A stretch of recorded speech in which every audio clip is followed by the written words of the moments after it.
दिनानिमित्त आपण ध्वजारोहणाचा कार्यक्रम या ठिकाणी करतो आहोत। नुकतंच माजी विद्यार्थी माननीय मनोज शिंगाणे याच्या हस्ते आपण ध्वजारोहण केलेलं आहे। यानंतर आपण एक मुख्य कार्यक्रमाकडे जात आहोत। या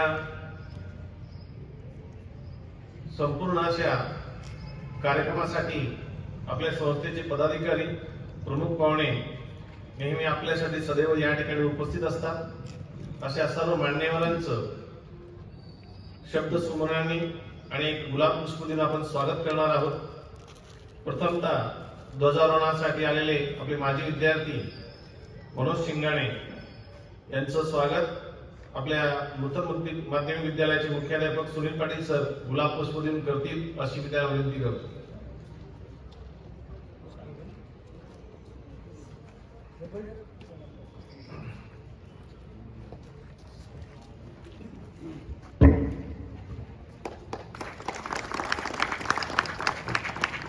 आपल्या संस्थेचे अध्यक्ष माननीय हेमकांत दादा यांचं देखील स्वागत सुनील पाटील सर गुलाब पुष्प देऊन करतील। आपल्या संस्थेचे सचिव माननीय दादासाहेब संदीपजी गोडबोले यांचं देखील स्वागत सुनील पाटील सर करतील।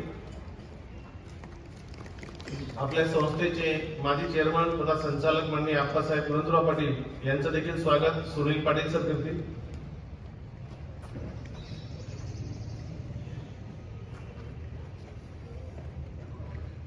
आपल्या संस्थेचे सहसचिव माननीय नानासाहेब ऍडव्होकेट बाविस्कर यांचं देखील स्वागत सुनील पाटील सर करतील।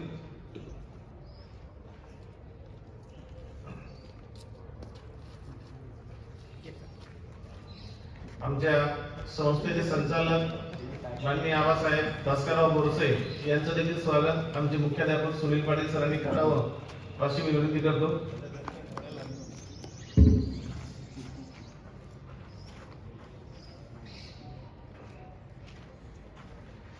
आपल्या ज्यांचे सदैव मार्गदर्शन आम्हाला लाभलं, ज्यांच्या मार्गदर्शनाखाली आम्ही तयार झालो आणि आज परिपूर्णतेकडे वाटचाल करण्याचा प्रयत्न करत आहोत असे आमचे मार्गदर्शक माजी मुख्याध्यापक माननीय देशमुख सरांचं देखील स्वागत श्री सुनील पाटील सर करतील।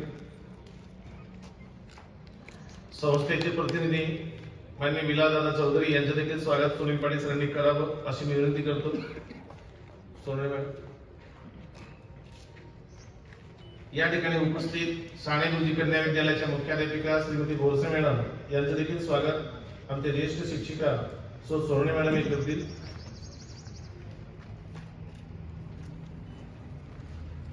साणे गुरुजी विद्या मंदिराच्या मुख्याध्यापिका माननीय सौ मेघनाताई देवरे यांचं देखील स्वागत सोनवणे मॅडम करतील। कैलासवासी सौ अरुणाताई बाल विकास मंदिराच्या मुख्याध्यापिका महाजन मॅडम यांचं देखील स्वागत सोनवणे मॅडम करतील। या ठिकाणी उपस्थित विद्या मंदिराचे शालेय समिती सदस्य माननीय महेश पाटील सर यांचं देखील स्वागत सुनील पाटील सर करतील।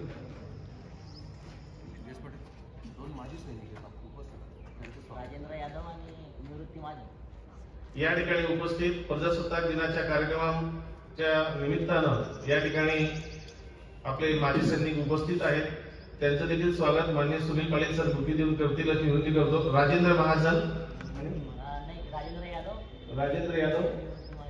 राजेंद्र यादव आणि निवृत्ती महाजन मी विनंती करतो की दोघांनी पुढे या।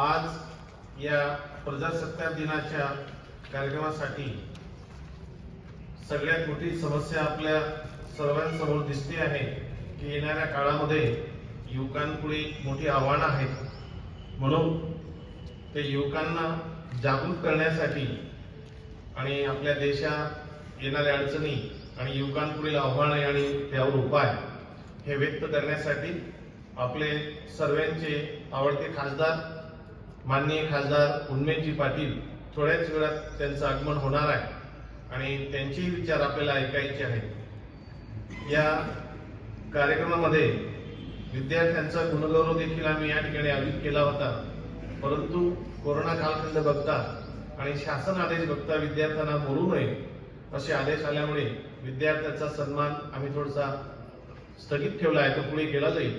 परंतु अशा विद्यार्थ्यांचा नामोल्लेख करून तुम्ही आम्ही सर्वांनी त्यांचं टाळ्या वाजवून त्यांचं अभिनंदन करणं हे आपलं अभिप्रेत आहे। म्हणून साणे गुरुजी विद्या मंदिरातून प्राथमिक शिष्यवृत्ती परीक्षेमध्ये धनश्री अविनाश गैवरे, नंतर मुनाल हेमकांत पवार, दर्शन अनिल ठाकरे हे 3 विद्यार्थी गुणवत्ता यादीत आलेले आहेत, म्हणून त्यांचे आपण सगळ्यांनी टाळ्या वाजवून स्वागत करूया। तसंच नवोदय विद्यालयात देखील वेदांत दीपक जावळे हा देखील गुणवत्ता यादीत आलेला आहे। साणे गुरुजी नूतन माध्यमिक विद्यालयामध्ये माध्यमिक इयत्ता 8वीच्या शिष्यवृत्ती परीक्षेमध्ये गौरव गजानन पाटील, कृष्णा किरण पाटील, हितेश युवराज पाटील हे विद्यार्थी माध्यमिक शिष्यवृत्ती परीक्षेत गुणवत्ता यादीत आले। यांना मार्गदर्शन केलं होतं सुनील पाटील सरांनी। तसंच NMMS ही राष्ट्रीय शिष्यवृत्ती परीक्षा आहे। या परीक्षेमध्ये दरवर्षी 12,000 रुपये शिष्यवृत्ती प्राप्त होते। अशा माध्यमिक विद्यालयाचे विद्यार्थी देखील यावर्षी 4 विद्यार्थी त्या ठिकाणी उत्तीर्ण झाले, गुणवत्ता यादीत आले। ते विद्यार्थी असे ओम कुंजू शिरसाट, ओम विनोद राऊळ, हर्षवर्धन जितेंद्र पाटील, हर्षल रवींद्र दाभाडे यांना मार्गदर्शन केलं होतं DK पाटील सरांनी। तसंच साणे गुरुजी विद्यालयातून देखील साणे गुरुजी कन्या हायस्कूल मधून देखील माध्यमिक शिष्यवृत्ती परीक्षेत वैष्णवी चंद्रकांत बोरसे ही विद्यार्थिनी गुणवत्ता यादीत आली। तसंच NMMS मध्ये राष्ट्रीय शिष्यवृत्ती परीक्षेमध्ये 5 विद्यार्थिनी आल्या, त्यापैकी साक्षी मनोज पाटील, किंजल कमलेश पाटील, भूमिका गुलाब मोरे, सायली नितीन पाटील, ज्ञानेश्वरी मनोहर सातपुते ही शिष्यवृत्ती परीक्षेमध्ये या विद्यालयाची गुणवत्तेची परंपरा या विद्यार्थ्यांनी कायम ठेवली, म्हणून या सर्व विद्यार्थ्यांचं विद्यालयाच्या वतीने मनपूर्वक अभिनंदन।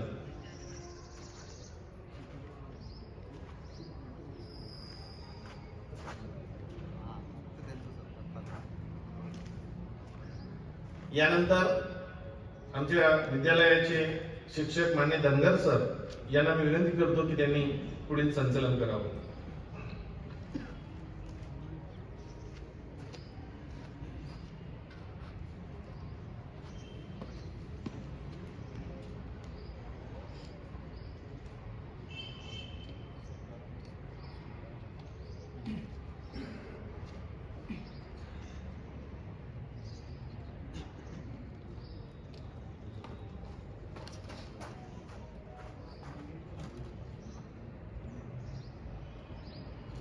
मित्रांनो, आज प्रजासत्ताक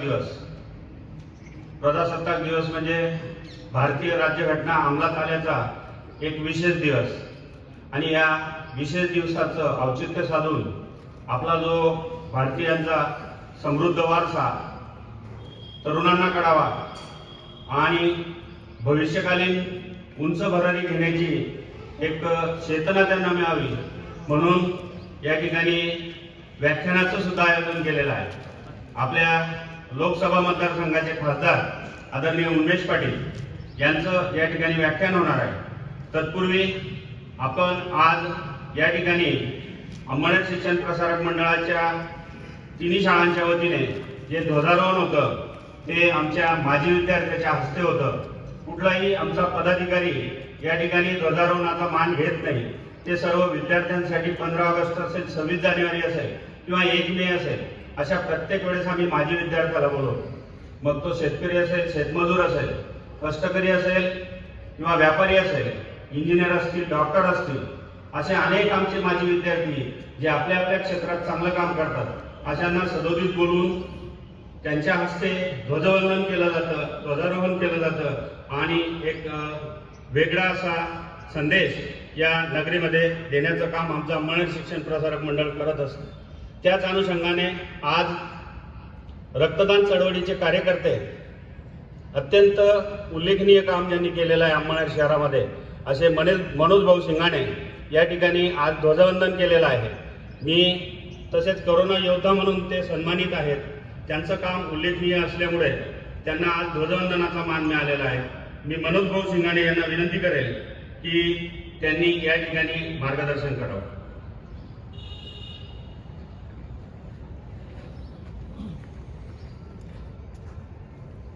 मी आधी सानेगुरुजी शाळेचा खूप खूप आभारी आहे, ज्यांनी मला एवढा मान दिला. माझ्या आयुष्यातला सोनेरी दिवसच आहे. परंतु हे जे रक्तदानाचे कार्य सुरू आहे, या कार्याला इथं आलेले माझे सर्व युवा मित्र परिवाराचे मी खूप आभारी आहे. त्यांच्यासाठी थोडं टाळ्या वाजून द्यावी एवढी माझी विनंती आहे. एकट्या माणसाने काही शक्य नसतं. आजतापर्यंत मी 600 रुग्णांना मदत केलेली आहे रक्तदानाच्या माध्यमातून. पण हे सगळं शक्य झालं ते फक्त युवा मित्र परिवारामुळे. हे कार्य करत असताना मला अधिकारी, महिला वर्ग, शिक्षक असं कुठलंच क्षेत्र नाही की त्या लोकांनी मला व्हॉट्सअपला मेसेज टाकला की लागलीच रक्तदान करायला कोणीही तयार होऊन जायचं. म्हणून मी त्यांच्या सगळ्यांचे आभारी आहे. मला एवढा छान दिवस माझ्या आयुष्यात आला म्हणून मी सानेगुरुजी सर्वांचे शिक्षक वर्गाच्या खूप आभारी आहे. धन्यवाद.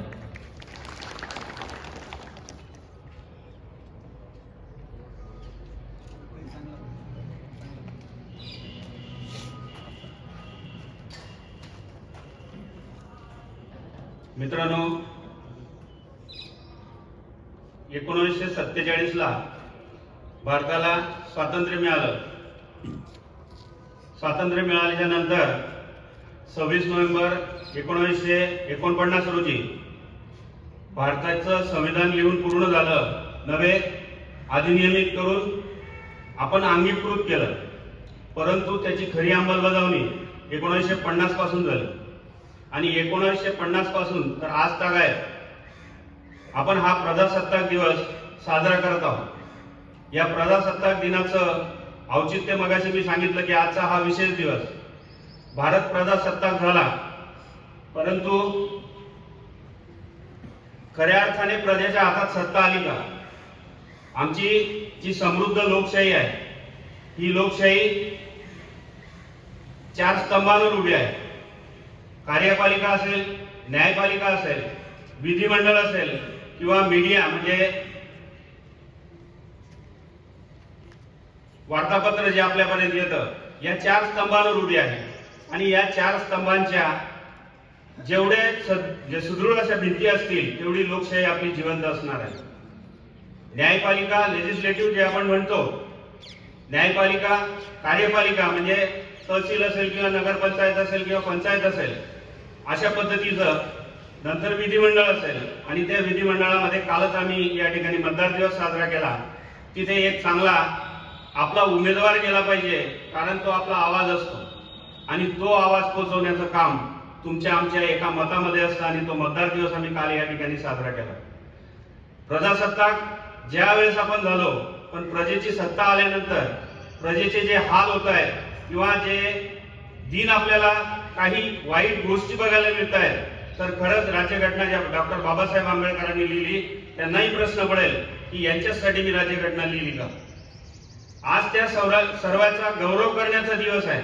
परंतु आपल्या प्रत्येकामध्ये एक नवचेतना संचारली पाहिजे. आणि ती चेतना खऱ्या अर्थाने फक्त 26 जानेवारीच्या दिवशी किंवा 15 ऑगस्टच्या दिवशी असेल किंवा 1 मेला असेल, त्याच्याही पलीकडे जाऊन सदोदित आपल्या भारतीयांमध्ये स्फुरण असलं पाहिजे की मी भारतीय आहे आणि या भारताचा अभिमान आहे. माझ्या हातून कुठलंही वाईट काम होणार नाही, माझ्या हातून कोणी दुखावलं जाणार नाही, समाजामध्ये तेढ निर्माण होणार नाही. या सर्वांची जबाबदारी खऱ्या अर्थाने प्रजेची आहे. आणि तेव्हाच भारत हा खऱ्या अर्थाने प्रजासत्ताक आहे असं आपल्याला म्हणता येईल. आपल्या जळगाव लोकसभा मतदारसंघाचे खासदार आदरणीय उन्मेषजी पाटील आलेले आहेत. त्यांचे जोरदार टाळ्यांनी आपण स्वागत करूया. माननीय खासदार साहेब यांचं आगमन या ठिकाणी झालेलं आहे.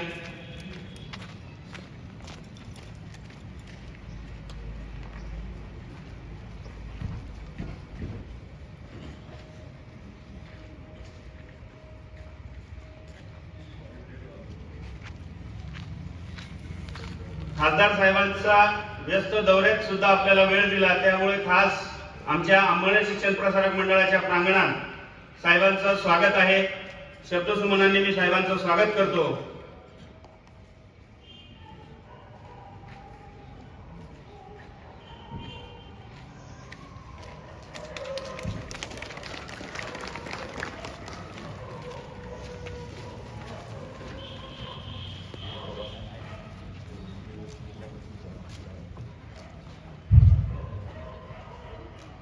ज्यांची आपण वाट बघत होतो, विशेष म्हणजे एवढ्या लांबून अंबळनेरपर्यंत पोहोचणं आमच्यासाठी खरंच अभिमानाचा बाब आहे. साहेबांना जरी उशीर आल्याचं वाटत असलं तरी आमच्यासाठी उशीर नाहीये. एवढ्या लांबून तुम्ही 7:30 पर्यंत आमच्यापर्यंत पोहोचलात याचा खरोखरीच आम्हाला आनंद आहे. आम्ही 7:15ला ध्वजारोहण केलं आमचा माजी विद्यार्थी मनोज शिंगाणे याच्या हस्ते आणि कार्यक्रमाला सुरुवात केली. मनोज शिंगाण्याचं देखील मनोगत या ठिकाणी झालेलं आहे. मी माननीय खासदार, आपल्या सर्वांचे लोकप्रिय खासदार माननीय उर्मिलजी पाटील या ठिकाणी आलेत, म्हणून अंबळनेर शिक्षण प्रसारक मंडळ संचलित तीनही शाळांच्या वतीने आपल्या संस्थेचे अध्यक्ष माननीय हेमकांत दादा पाटील यांना मी विनंती करतो की त्यांनी खासदार साहेबांचं शाल बुके देऊन स्वागत आणि सत्कार करावा.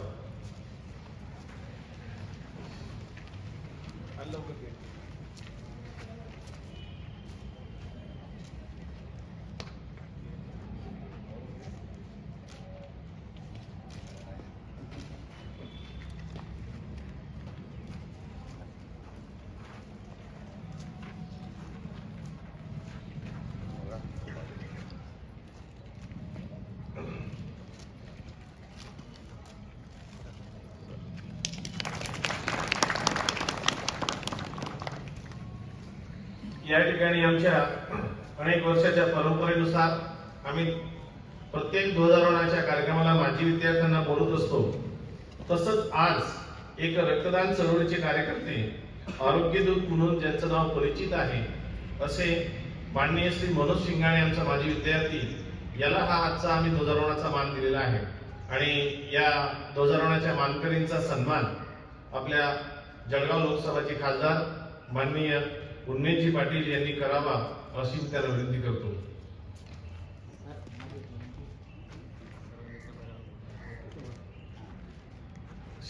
मनोज शिंगाणेंना जे रक्तदान चळवळीसाठी, आरोग्य सेवेसाठी सहकार्य करतात त्याच्या मित्रांना मी विनंती करतो की त्यांनी देखील त्याच्या सन्मानासाठी पुढे यायचंय. खासदार साहेब त्यांचा सन्मान करतायत.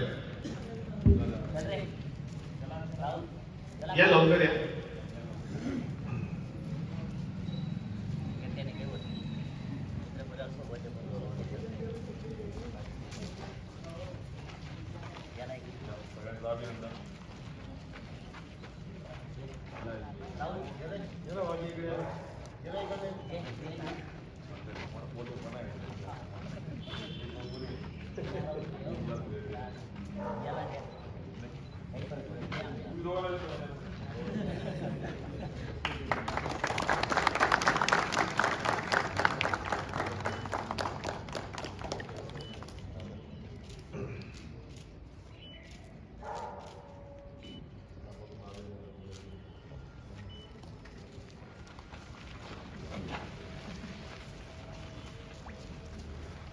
आमच्या संस्थेचे संचालक माननीय शेख सर या ठिकाणी उपस्थित झाले.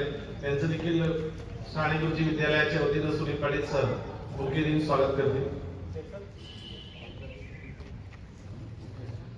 यानंतर आमच्या सर्वांसाठी अभिमानाची बाब आहे, साने गुरुजी नूतन माध्यमिक विद्यालयामध्ये शिक्षकी पेशा स्वीकारून क्रीडा क्षेत्र असेल किंवा अध्यापनाचं क्षेत्र असेल त्यामध्ये अग्रेसर राहून संस्थेची धुरा यशस्वीरित्या सांभाळून मागच्या वर्षी राष्ट्रीय पुरस्कारासाठी ज्यांनी प्रयत्न केले, नुसते प्रयत्नच नाही केले तर आपला संपूर्ण लेखाजोखा त्यासाठी मांडला आणि राज्याकडून जी राष्ट्रीय पुरस्कारासाठी नामांकन प्राप्त होतात त्या नामांकनामध्ये आपलं नाव रोवलं. दरवर्षी राज्याकडून जेवढी नामांकन जायची तेवढ्या सगळ्यांना राष्ट्रीय शिक्षक पुरस्कार हा मिळत असायचा.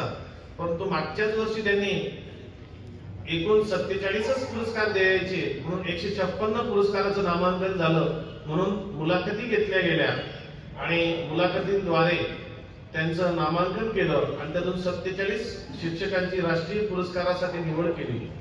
किंबहुना त्यात कदाचित इतरांच्या तुलनेत आम्ही थोडंसं कमी पडलो असू किंवा आमचं सादरीकरण थोडंसं कमी पडलं असेल, यासाठी संदीप घोरपडे यांचं नाम राष्ट्रीय पुरस्कारासाठी 47 मध्ये नाव लिहू शकलं नाही, परंतु तरी देखील मनुष्यबळ विकास मंत्रालयाकडून ज्यांच्या राज्याकडून नामांकन झालं अशा सर्व शिक्षकांसाठी कमीत कमी 15,000 रुपयाची पुस्तकं मनुष्यबळ विकास मंत्रालयाकडून ती मिळाली आणि तो पुस्तकांचा 15,000 रुपये पुस्तकांचा संच माननीय खासदार उन्मेष दादा पाटील यांना विनंती करतो की त्यांनी आमच्या राष्ट्रीय पुरस्कारासाठी नामांकन झालेल्या आमच्या संस्थेचे सचिव माननीय दादासाहेब संदीपजी घोरपडे यांना प्रदान करावा अशी मी त्यांना विनंती करतो. सोबत सर्व संचालक मंडळ असतील, अमरेसाठी आमच्या संस्थेसाठी ही एक अभिमानाची बाब आहे.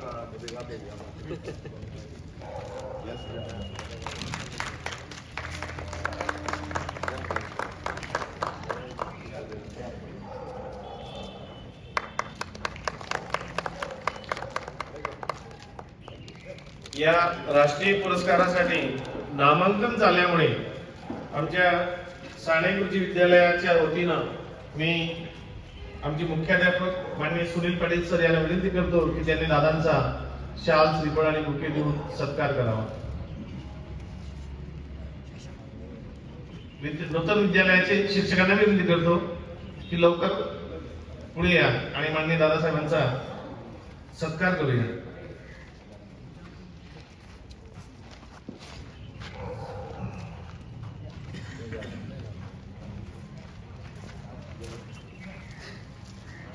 साने गुरुजी विद्यालयाकडून तो सन्मान.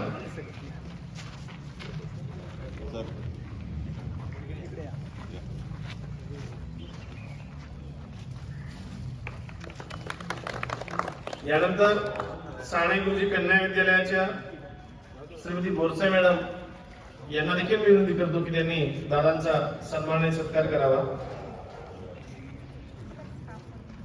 साने गुरुजी कन्याचा स्टॉप.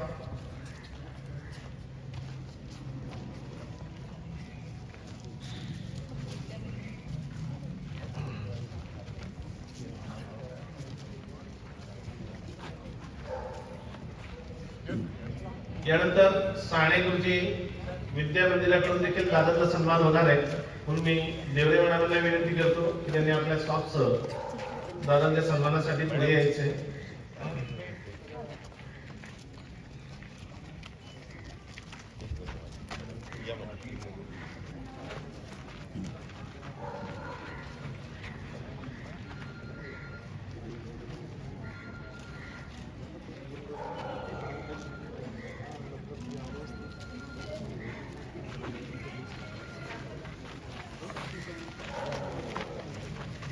साने गुरुजी विद्या मंदिर माननीय मुख्याध्यापिका आणि शिक्षक वर्ग, सर्व स्टाफ.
सरांना मी विनंती करतो त्यांनी आपल्या जागेवर स्थानापन्न व्हावं. आज जवळजवळ आमचे सर्व विद्यार्थी माननीय खासदार साहेबांच्या व्याख्यानासाठी उपस्थित राहणार होते, परंतु कोरोना कालखंड बघता, शासन आदेश बघता आम्ही त्या विद्यार्थ्यांना शाळेत बोलवलं नाही परंतु खासदार साहेबांना मी सांगू इच्छितो, त्यांच्यासाठी मी एक व्यवस्था केलेली आहे. आपण जे या ठिकाणी व्याख्यान देणार आहात, व्याख्यानाचा विषय अत्यंत सुंदर आहे, युवकांपुढील आव्हाने आणि उपाय. हे सर्व आपलं व्याख्यान आम्ही 9:30 वाजता एक लिंकद्वारे युट्यूबवर टाकणार आहोत. आणि जरी विद्यार्थी या ठिकाणी उपस्थित नसले तरी हा सर्व कार्यक्रम ते सकाळ 9:30 पासून तर त्यांना जेव्हा वेळ मिळेल त्या कालखंडात ते युट्यूबवर बघू शकतील. म्हणजे तेही वंचित राहणार नाही आणि त्यांच्यासाठी आम्ही एक सुविधा केलेली आहे. यानंतर माननीय खासदार साहेबांचा सन्मान प्राचार्य डॉक्टर शेख यांच्याकडून सत्कार करणार आहेत. मी शेख सरांना विनंती करतो की त्यांनी खासदार साहेबांचा सन्मान करावा.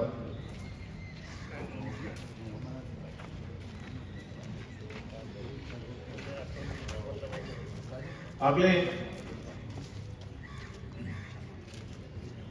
अंमळी पंचायत समितीचे सभापती माननीय श्याम बापू यांचा देखील सत्कार आमच्या विद्यालयाचे मुख्याध्यापक आणि सुनील पाटील सर यांना विनंती करतो की त्यांनी बुके देऊन करावा.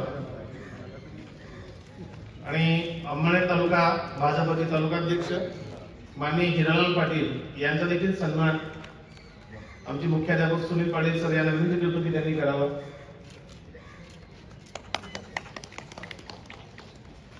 माननीय हिरालाल पाटील.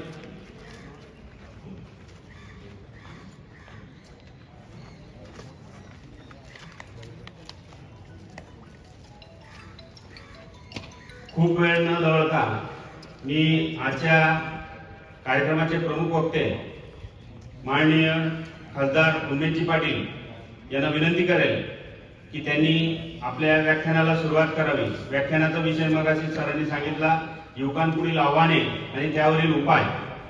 मी खासदार साहेबांना विनंती करतो की आपण आपलं मार्गदर्शन या ठिकाणी करावं अशी विनंती.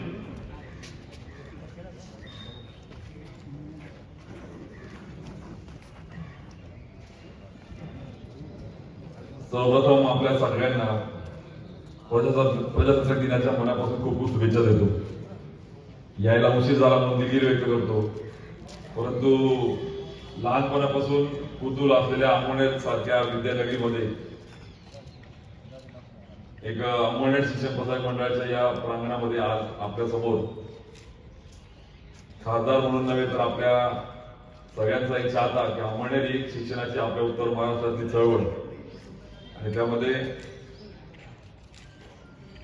अंमळनेर शिक्षण प्रसारक मंडळाचं असलेलं योगदान फक्त आज या ठिकाणी मला असं वाटतं की परिवारामध्ये आपल्या सगळ्यांची येऊन व्याख्यान नव्हे तर संवादातून आपल्या सगळ्यांची हितगुज करण्याचा हा माझा प्रामाणिक प्रयत्न आहे. म्हणून या कार्यक्रमाला मंचावर उपस्थित या संस्थेचे तरुण तरुण अध्यक्ष की ज्यांचं मॅनेजमेंट गुरु ज्यांना म्हणता येईल आता सांगितलं असेल हिमकांतजी पाटील, सचिव महोदय की ज्यांचा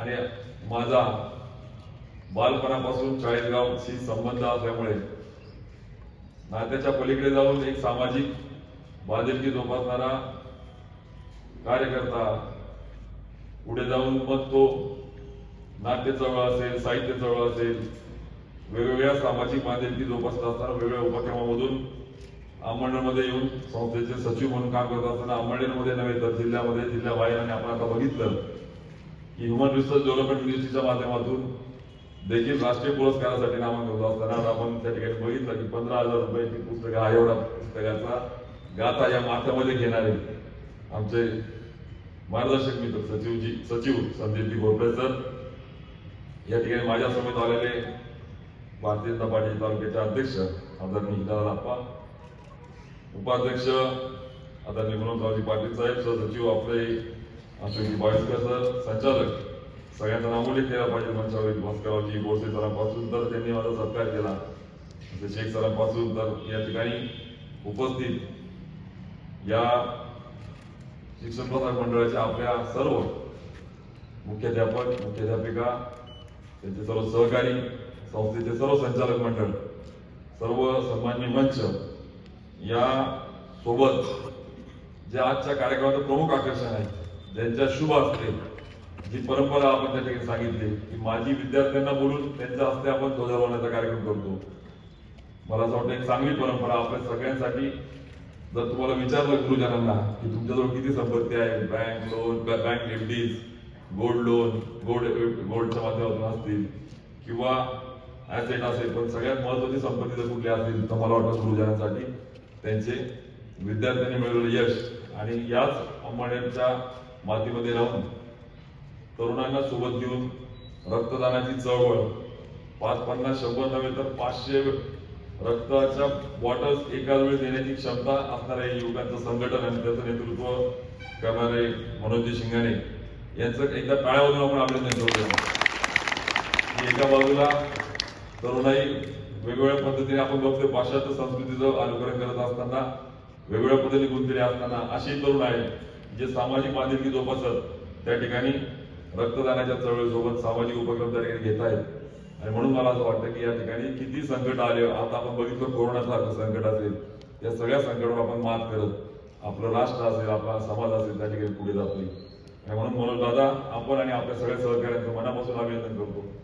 एक चांगली चळवळ, तरुणाईला प्रेरणा देणारी, आणि आजचा विषय पण आपण त्या ठिकाणी दिला आहे की तरुणाई पुढील आव्हाने आणि त्याच्यावरील उपाय. मला असं वाटतं की ज्या गुरुजनांनी आम्हा सारख्यांना घडवलं, ज्या गुरुजनांनी अनेक युवकांना घडवलं, ज्यांच्या मला असं वाटतं की आदर्शानेच खरं प्रत्येक तरुण युवक या राष्ट्राचा वाटचाल करत असतो, त्यांच्या पुढे मी हा विषय बोलला म्हणजे काय होईल, सूर्यापुढे कागदासारखं बंद प्रकार केल्यासारखं होईल. परंतु त्या ठिकाणी सांगितलं मला मुख्याध्यापक सरांनी प्रस्ताव करत असताना की विद्यार्थ्यांना कोरोनाच्या काळामुळे येण्यासाठी काही निर्बंध होते आणि ते खरं काळजी घेतली पाहिजे. मी इंजिनिअरिंगचा स्टुडंट आहे आणि त्यात केमिकल इंजिनिअरिंगचा स्टुडंट आहे, आणि त्यामुळे एक वाक्य काय मी बोललं गेलं की prevention is better than cure.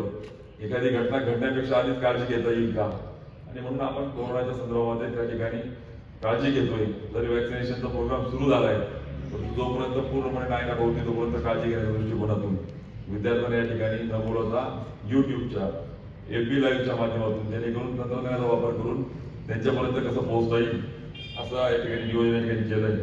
आणि म्हणून सगळ्यांना मी एकच सांगेन, या युवकांच्या संदर्भामध्ये आपल्या पुढे बोलत असताना मी माझा अनुभव मांडण्याचा प्रयत्न करेन. जे मी उघड्या डोळ्याने बघतोय, जे वाचतोय, ऐकतोय, अनुभवतोय ते मांडून या सगळ्यांना मिळून आपल्या सगळ्यांच्या सूचनेने पुढे वाटचाल कशी करता येईल, असलेल्या अडचणींचा पाऊ न करता, या संकटांपुढे हार न मानता आपल्याला पुढे वाटचाल कशी करता येईल त्या दृष्टिकोनातून आपण या ठिकाणी हा विषय मांडण्याचा प्रयत्न केला. संदीप दादा या ठिकाणी उल्लेख राहिला आमचे नूतन जे आता पंचायतचे पदाधिकारी झाले असे श्यामजी पण आलेले आहेत, सर्व मंच काही जणांचा नामोल्लेख राहिला असेल, परंतु सन्माननीय मंच विषयाला सुरुवात करत असताना आपल्या सगळ्यांना कल्पना आहे, पहिल्यापासून म्हटलं जातं youth are the pillar, youth are the power. युवा शक्ती ही राष्ट्रशक्ती म्हणून म्हटलं जातं. हा देश तरुणांचा देश म्हणून त्या ठिकाणी आहे.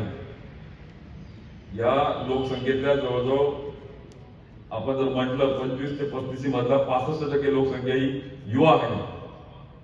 25-35 वयामध्ये त्या ठिकाणी असलेली ही सगळी स्ट्रेंथ त्या ठिकाणी आहे. आणि मग या युवा शक्तीला या देशाच्या एकंदरीत समाजाच्या आणि स्वतःच्या विकासातून एक आत्मनिर्भर भारताकडे कशी वाटचाल करता येईल या दृष्टिकोनातून मला वाटतं तरुणांकडे त्या ठिकाणी बघितलं जात नाही. परंतु दुसऱ्या बाजूला आपण जर बघितलं तर ही एका बाजूला ऍसेट आहे, ही पॉवर आहे, आणि दुसऱ्या बाजूला तिच्यापुढे तेवढे आव्हानं देखील त्या ठिकाणी आहेत.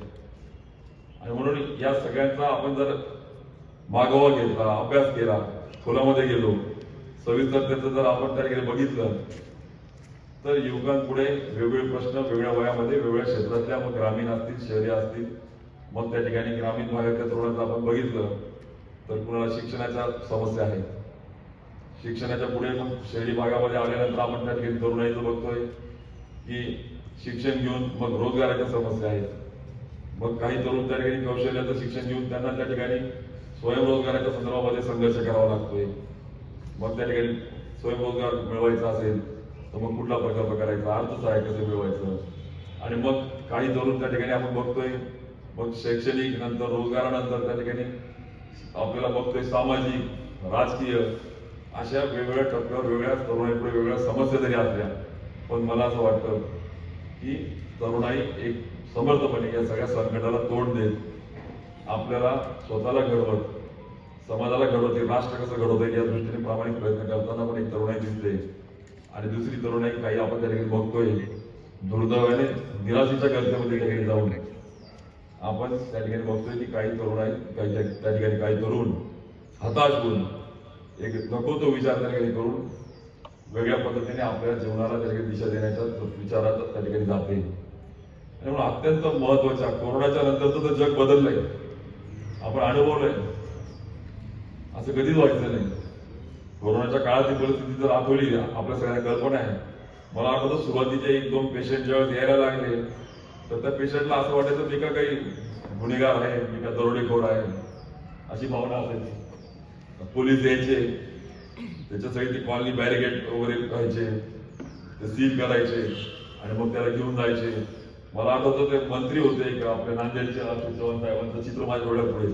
म्हणजे ते असं विवेचन आणि आपण बघतो आता मीडियाचं लगेच ते पूर्ण पॅक तो सगळा पीपी किट घातलेले ते मग येतात, ते कोणी हात लावत नाही, शांत सन्नाटा.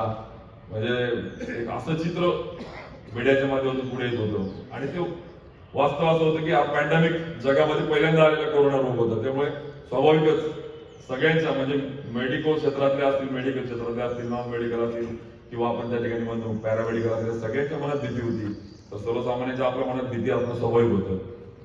पण अशाही परिस्थितीमध्ये आपण सगळेजण संकटावर मात करत आता शेवटच्या टप्प्यामध्ये आता वॅक्सिनेशनचा पर्याय घेऊन आलोय आणि त्याच्यावर पण पुढे जातोय.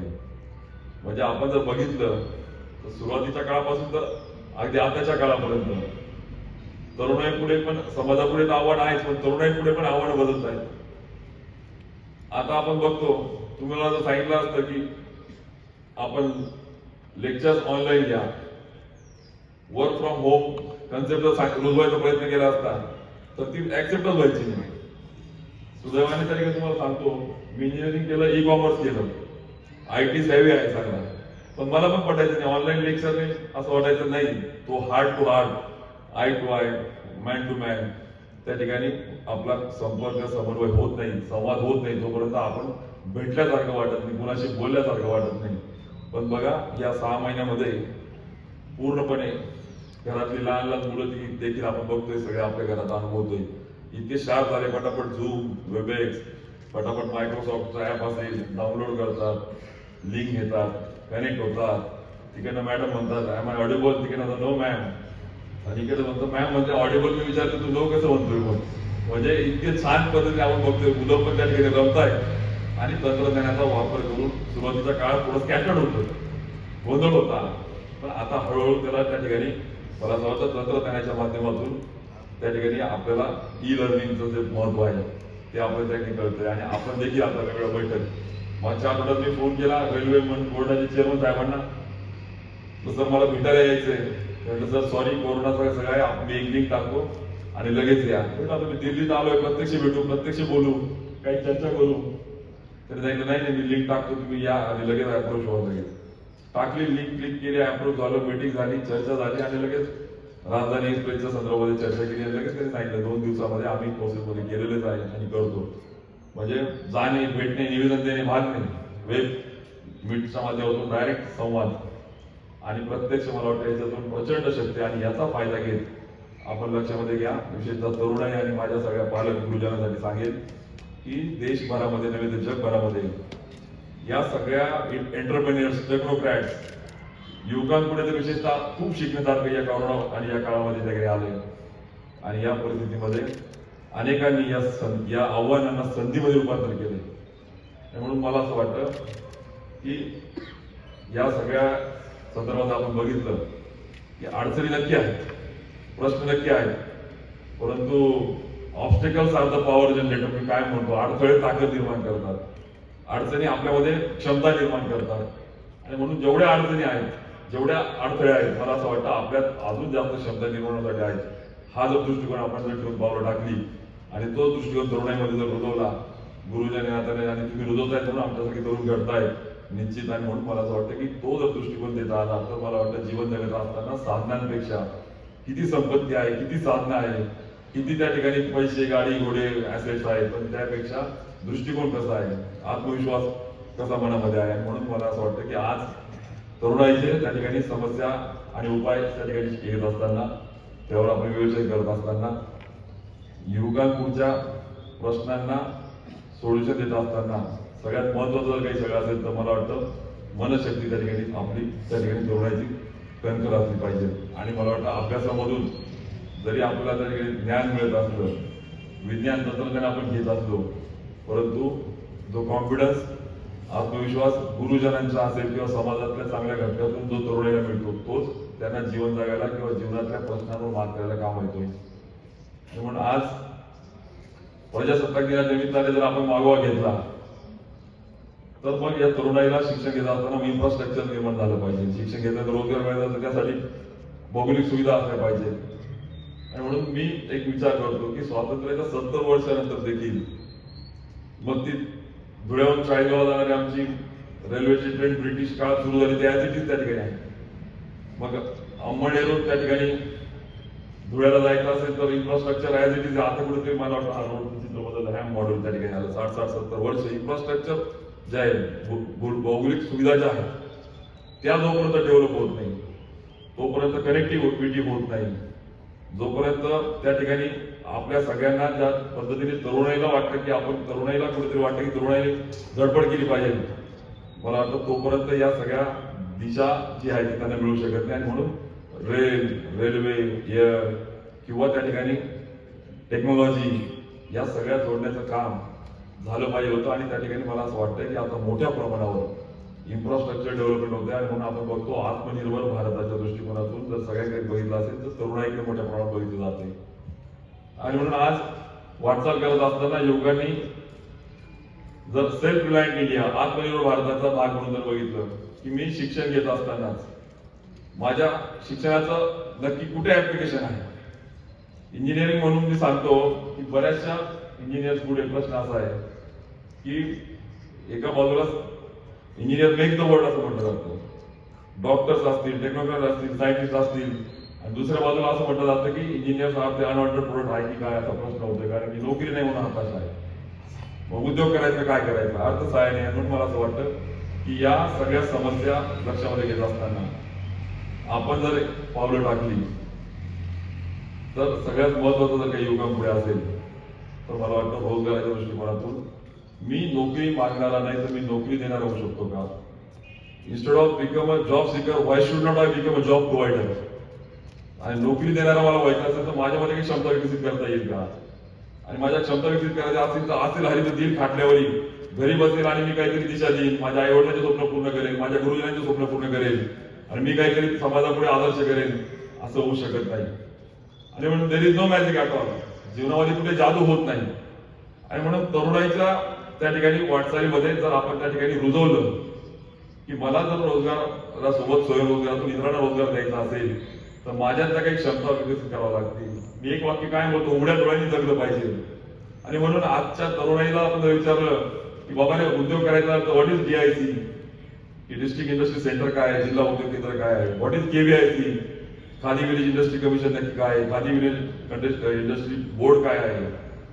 मग त्या ठिकाणी पुढे जाऊन बिटकॉइन सारख्या कन्सल्टन्सी आहेत, या काय आहेत नक्की.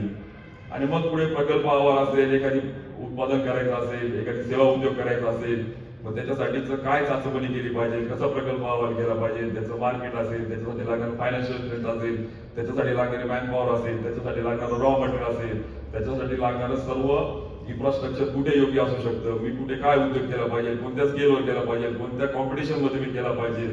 आणि मग या सगळ्या क्षमता जर तरुणाईने जर त्या ठिकाणी विकसित केल्या तर आणि तर उद्योगामध्ये सर्वाईव्ह होऊ शकतो. आणि मग उद्योगातून आपण त्या ठिकाणी पावलं टाकून त्या ठिकाणी पुढे जाऊ शकतो.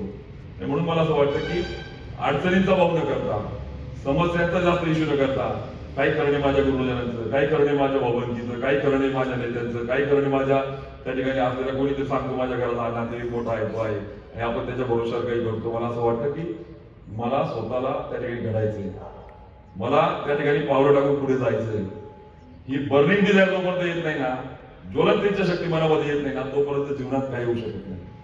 आणि म्हणून मी माझा अनुभव सांगेन की त्या ठिकाणी मला आठवतं 10वी नंतर मी डिप्लोमा करायला गेलो लोणीला, प्रवरानगरला. प्रवरानगरला गेल्यावर फॉर्म भरत होतो कॉलेजला, हॉस्टेलचा.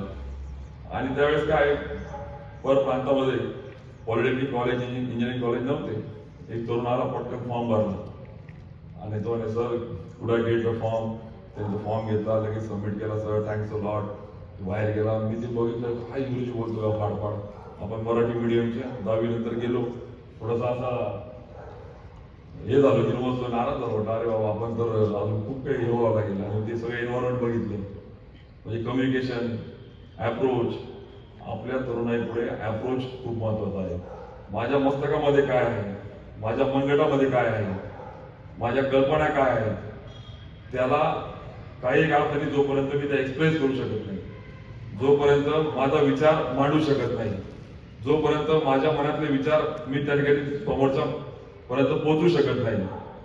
आणि मग मला सांगतो की प्रवरानगरचं शिक्षण घेत असताना तिथं अनुभवलं की नक्की त्या सगळ्या परिसरामधला सहकार, रोजगार, हेल्दी कॉम्पिटिशन.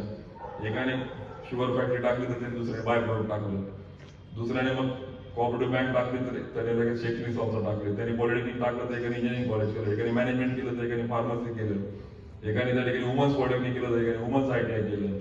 मग पुढे जाऊन त्याला बाय प्रोडक्ट, कोणी डेअरी उद्योग केला तर कोणी इथेनॉलला गेलं. म्हणजे एक हेल्दी कॉम्पिटिशन, एक वेगळं कल्चर त्या ठिकाणी डेव्हलप झालं. आणि म्हणून मी बघतो नगरपासून पुढे जातो मी, एक वेगळं कल्चर प्रत्येक तालुक्याने, प्रत्येक जिल्ह्याने आपलं तयार केलं. मग पार कोल्हापूर पर्यंत जा. मग एका हातकणंगलेला गेलो तर तिथे पुढे फाउंड्रीचं स्ट्रक्चर आहे, पुढे टेक्सटाईलचं त्या ठिकाणी कल्चर आहे. कुठे गेलो आपण तर त्या ठिकाणी कोणी वेगळ्या पद्धतीने आपण बघतो की एका ठिकाणी एका जात असताना आपण त्या आटपाडी सांगलीजवळ गेलो तर डाळिंबाची प्रचंड शेती, दुष्काळावर मात करत एक्सपोर्ट होतो डाळिंब मोठ्या प्रमाणावर त्या ठिकाणी हॉर्टिकल्चर तयार झालं. मग या सगळ्यांची ओळख त्यांनी त्या ठिकाणी तयार केली.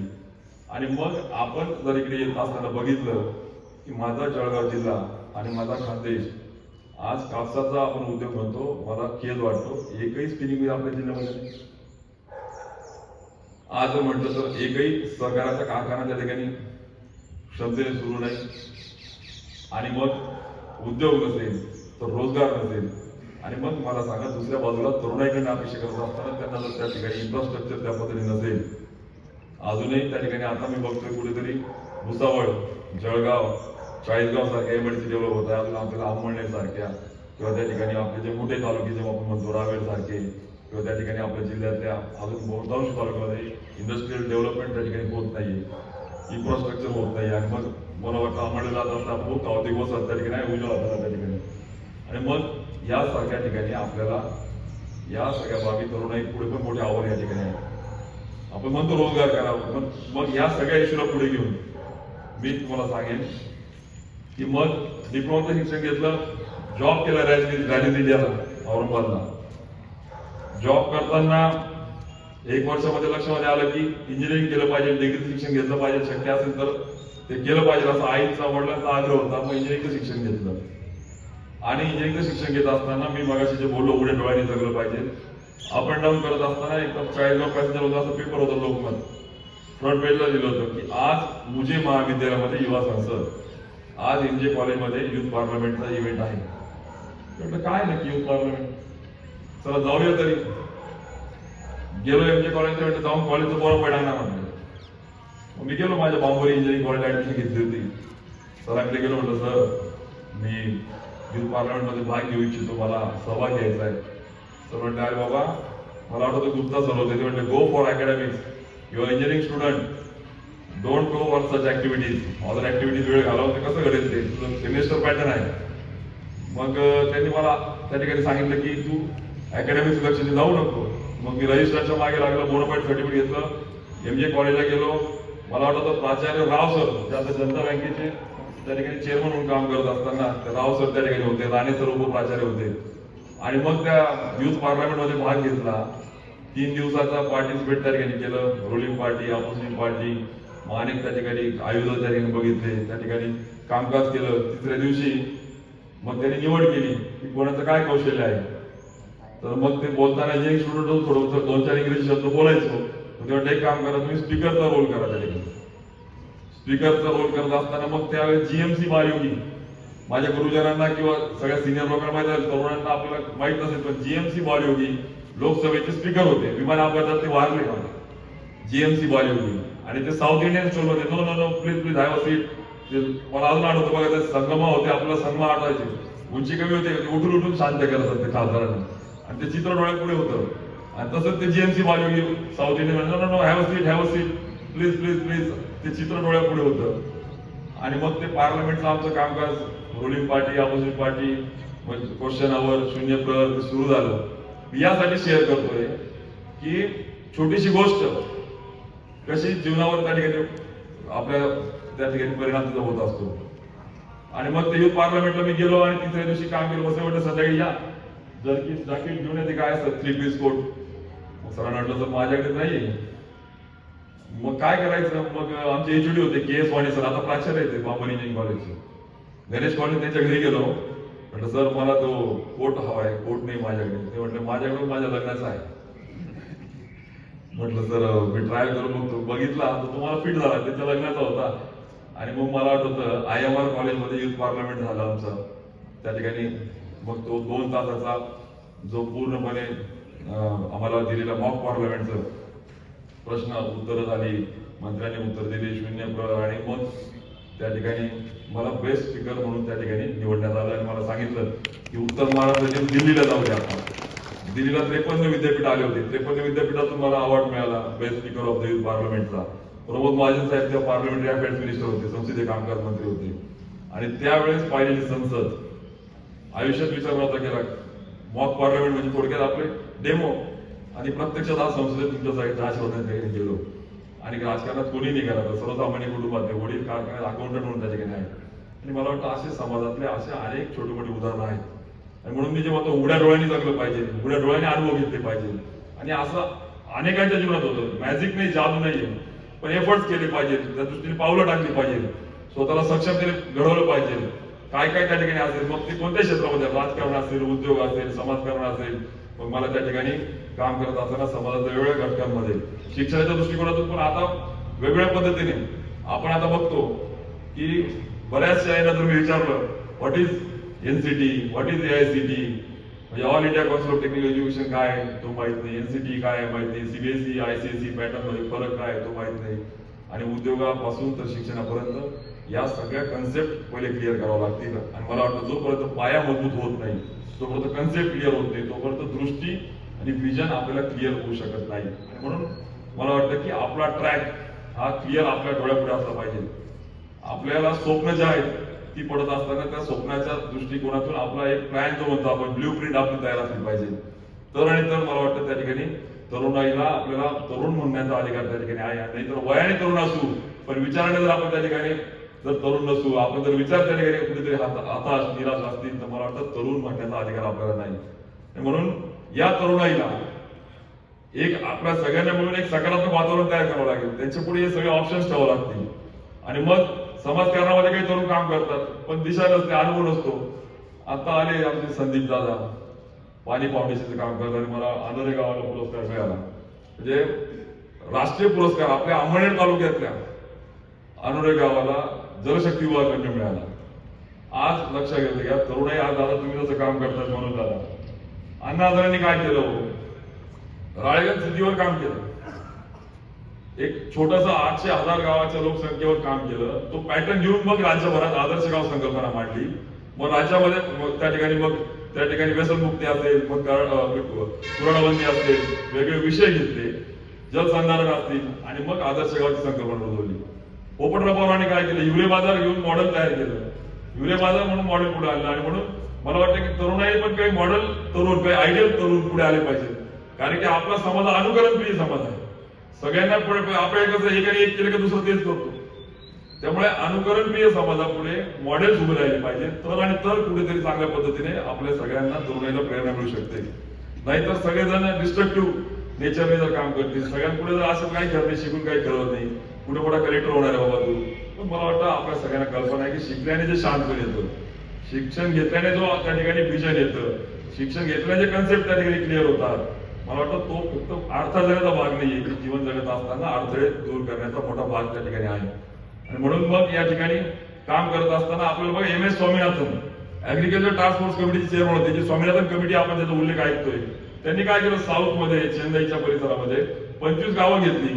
Information communication and technology ICT की त्या गावांचा इन्फॉर्मेशनच्या माध्यमातून, म्हणजे मला जर बाजारपेठेत माझा माल न्यायचा असेल तर आज भाव किती आहे, नाही तर जायचं आंबवण्याला मी आलो त्या ठिकाणी दैवतून, आलो सडावून त्या ठिकाणी माल घेऊन आलो डायरेक्ट तिथं आलो पाचवड्याहून, आणि माल विकायला गेल्यावर मला कळलं भाव नाही आहे, मग म्हणतो जाऊ दे आता भाडं थोडं गेलं, वार आहे आम्हाला एवढी लागते आता ज्या आहे त्या विक्री देऊ. पण इन्फॉर्मेशनच्या माध्यमातून जर माझ्या मालाला बाजारात नक्की भाव काय आहे त्याच्यातून दृष्टीने पावलं टाकू शकतो. कम्युनिकेशन, मग तो संवाद कसा सोपा होऊ शकतो. तंत्रज्ञान, आपण बघतो व्हॉट्सअप आला, आता फेसबुक आलं, ट्विटर आलं, आता वेगवेगळे ऍप आले, आणि मग या इन्फॉर्मेशन, कम्युनिकेशन आणि टेक्नॉलॉजीच्या सहाय्याने MS स्वामीनाथन यांनी 25 गावाचा जीवनमान कसं बदललं हा प्रयोग त्या ठिकाणी केला आणि त्याचं स्ट्रॅटेजी पुढे आणलं, आणि त्यांना आपल्या देशाचा ऍग्रिकल्चर टास्क फोर्स कमिटीचं, मला शरद पवार साहेब त्यावेळेस कृषी मंत्री होते आणि ते प्रमुख म्हणून त्यांनी काम केलं. आपल्या देशाच्या कृषी नीतीचे जनक त्यांना म्हटलं जातं, त्याच्यावर त्यांनी काम केलं. आणि मग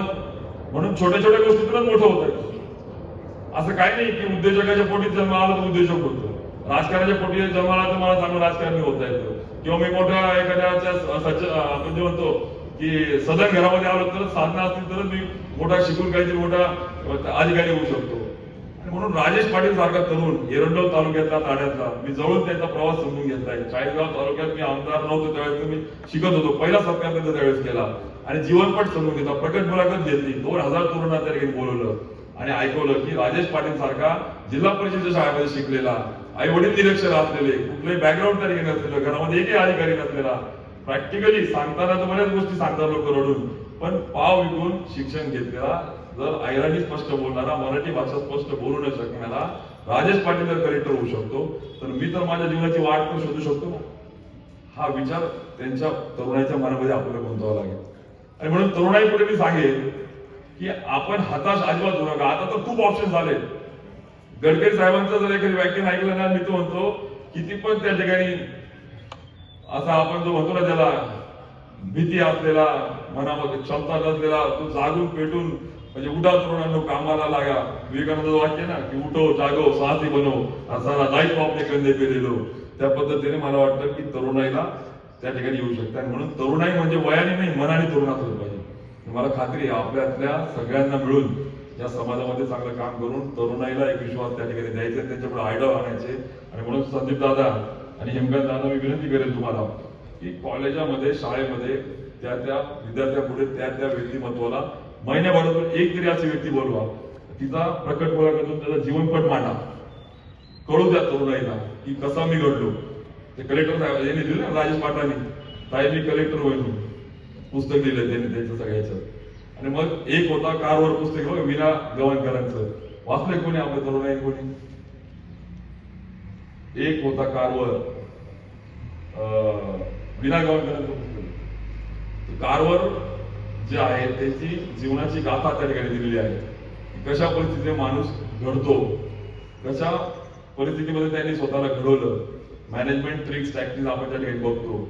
पण मग मला वाटतं की योग्य ठिकाणी वाचावं लागेल, ऐकावं लागेल, बघावं लागेल. आणि म्हणून मी 15 वर्षापासून चाळीसगावला एक उमंग व्याख्यान मारत होतो. समजा माझा प्रयत्न तोच असतो की आम्ही तरुणाई खूप आळशी आहोत, आम्ही आता वाचत नाही, पण किंवा ऐकलं पाहिजे. म्हणून त्या दृष्टिकोनातून कानावर चांगलं पडू शकतं का. आणि म्हणून चांगल्या पद्धतीने आपण एक्झिबिशन, सेमिनार, कॉन्फरन्सेस या ऑर्गनाईज झाल्या पाहिजे आपल्या परिसरात, त्या अटेंड आपण केल्या पाहिजे. आणि जे काम चांगले करतात त्यांना प्रोत्साहन दिलं पाहिजे. समाजात चांगल्या काम करण्याच्या मागे उभं राहिलं पाहिजे. आपण त्या ठिकाणी सज्जन शक्ती जर सक्रिय झाली नाही तर दुर्जनांना नाव ठेवण्याचा आपला अधिकार नाही. आणि म्हणून तरुणाई सुद्धा आपण त्या ठिकाणी पुढे आलं पाहिजे. चांगल्याच्या मागे आपण उभं राहिलं पाहिजे, चांगल्याला चांगलं म्हटलं पाहिजे. जात पात पक्षाच्या पलीकडे जाऊन जर विचार आपण मांडला तर समाजात कुठेतरी चांगलं चित्र उभं राहू शकतं. आणि म्हणून मला खात्री आहे की अशा अनेक तरुण आहेत. माझ्या वर्गमित्र असलेला योगेश दिनकर गुरव, ज्याचं गाव अंबळनेर तालुक्यातलं आहे, तो चाळीसगावला पोस्टात वडील त्याचे होते. तो योगेश दिनकर गुरव 9वीला त्याला आपण होतो ना सर्दी शेंबूड, त्याला त्या हात रुमालाने आवडलं जायचं, मागे रुमाला जागायचं एवढं शेंबड्यावर.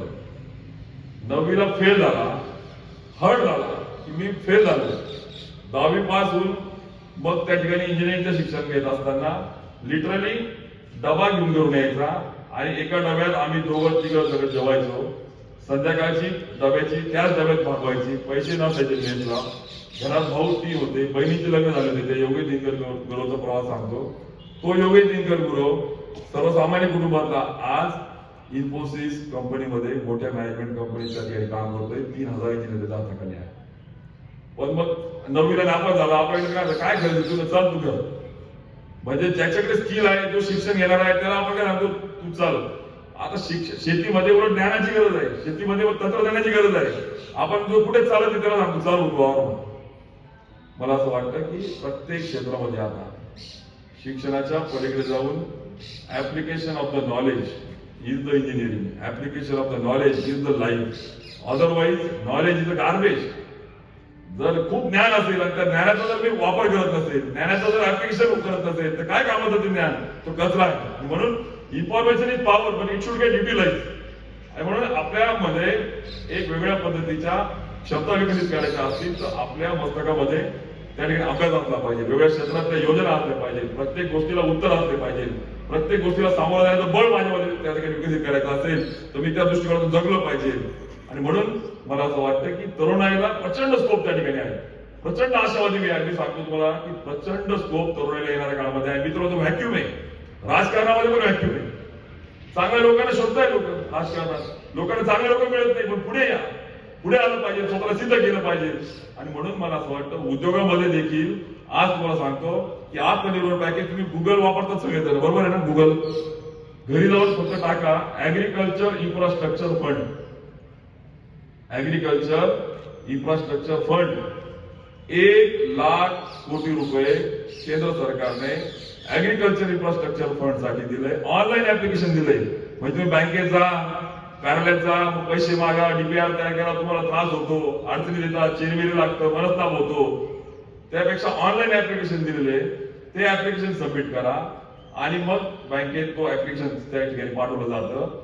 विदाऊट कोलॅटरल, विदाऊट मॉर्गेज, कुठलंही तारण न देता 2 कोटी रुपयाच्या त्या ठिकाणी ऍग्रिकल्चर इन्फ्रास्ट्रक्चर तयार करणारा, मग ग्रेडिंग युनिट टाका, पॅकिंग युनिट टाका, कोल्ड स्टोरेज करा, रायटिंग चेंबर टाका, प्रोसेसिंग युनिट टाका, डाळ मिल टाका, दुधाचं प्रोसेसिंग करा, गोडाऊन करा, वेअरहाऊस करा, any kind of agriculture infrastructure fund. 1,00,000 उद्योजक तयार करायचे. मला खेद वाटतो, किमान मी 100 व्याख्यान बोला असेल, आपण तुम्ही ऐकलं नाही, पण तरुणाई काय म्हणते, हातात द्या, रेडीमेड द्या.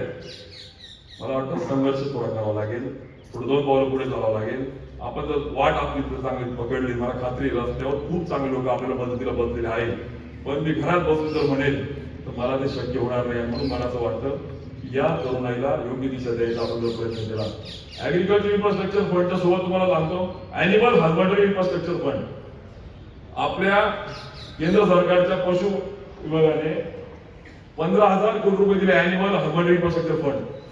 म्हणजे जर तुम्हाला ठरवलं त्या ठिकाणी की जर आपल्याला पशु, मग आपल्याला गोट्री, पोल्ट्री यासारखे उद्योग करायचे असतील तर त्याला सुद्धा विनाकारण कर्जाची त्या ठिकाणी सोय आहे. पण आम्ही जातच नाही, आम्ही पुढे जातच नाही. आता माझा विशेष आग्रह असा असेल आपलं दादा या ठिकाणी असेल, आपलं स्वागत आहे.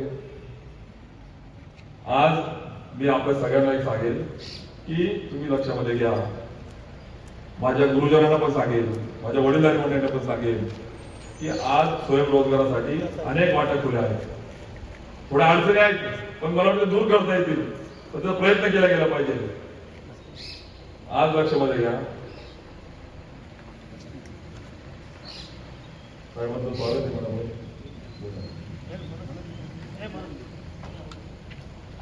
साहेबांना पाहिजे वाटतं ना, मी पण असं झाला पाहिजे, माझा मुलगा पण असं झाला पाहिजे, रुबाबदार अधिकारी. पण ते व्हायचं असेल तर मला वाटतं त्या दृष्टीने आपण पावलं टाकलं पाहिजे. मला वाटतं मारवडमध्ये असेल किंवा आपल्या अंमळनेरमध्ये असेल स्पर्धा परीक्षा यशस्वी झाल्या तरुणांचं, मग त्या ठिकाणी मला वाटतं संदीप म्हणून अधिकारी आहेत आपले, त्यांनी त्यांचे संदीप साळुंके त्यांनी एक चळवळ चालू केलेली आहे. मला वाटतं आता स्वर्गवासी झालेले गिरीश पाटील मारवडचे, त्यांच्यासारखे तरुण असतील. अशा सगळ्या तरुणाईने प्रामाणिक प्रयत्न केले. आणि म्हणून मला असं वाटतं की आपल्या पुढे कुणीतरी 8 पाटनगर होते, तिथे हत्ती बागडत होते, असं काहीतरी काल्पनिक गोष्ट सांगण्यापेक्षा आपल्या मातीतला माणूस, आपल्या कुटुंबातला, आपल्या परिवारातला माणूस, त्याला आणून त्याची यशोगाथा समजून घेणे, त्याचा जीवन प्रवास समजून घेणे, कसा तो घडला, कशा पद्धतीने वाटचाल केली, म्हणजे ती मला वाटतं आपल्या सगळ्यासाठी प्रेरणा देण्यात असेल.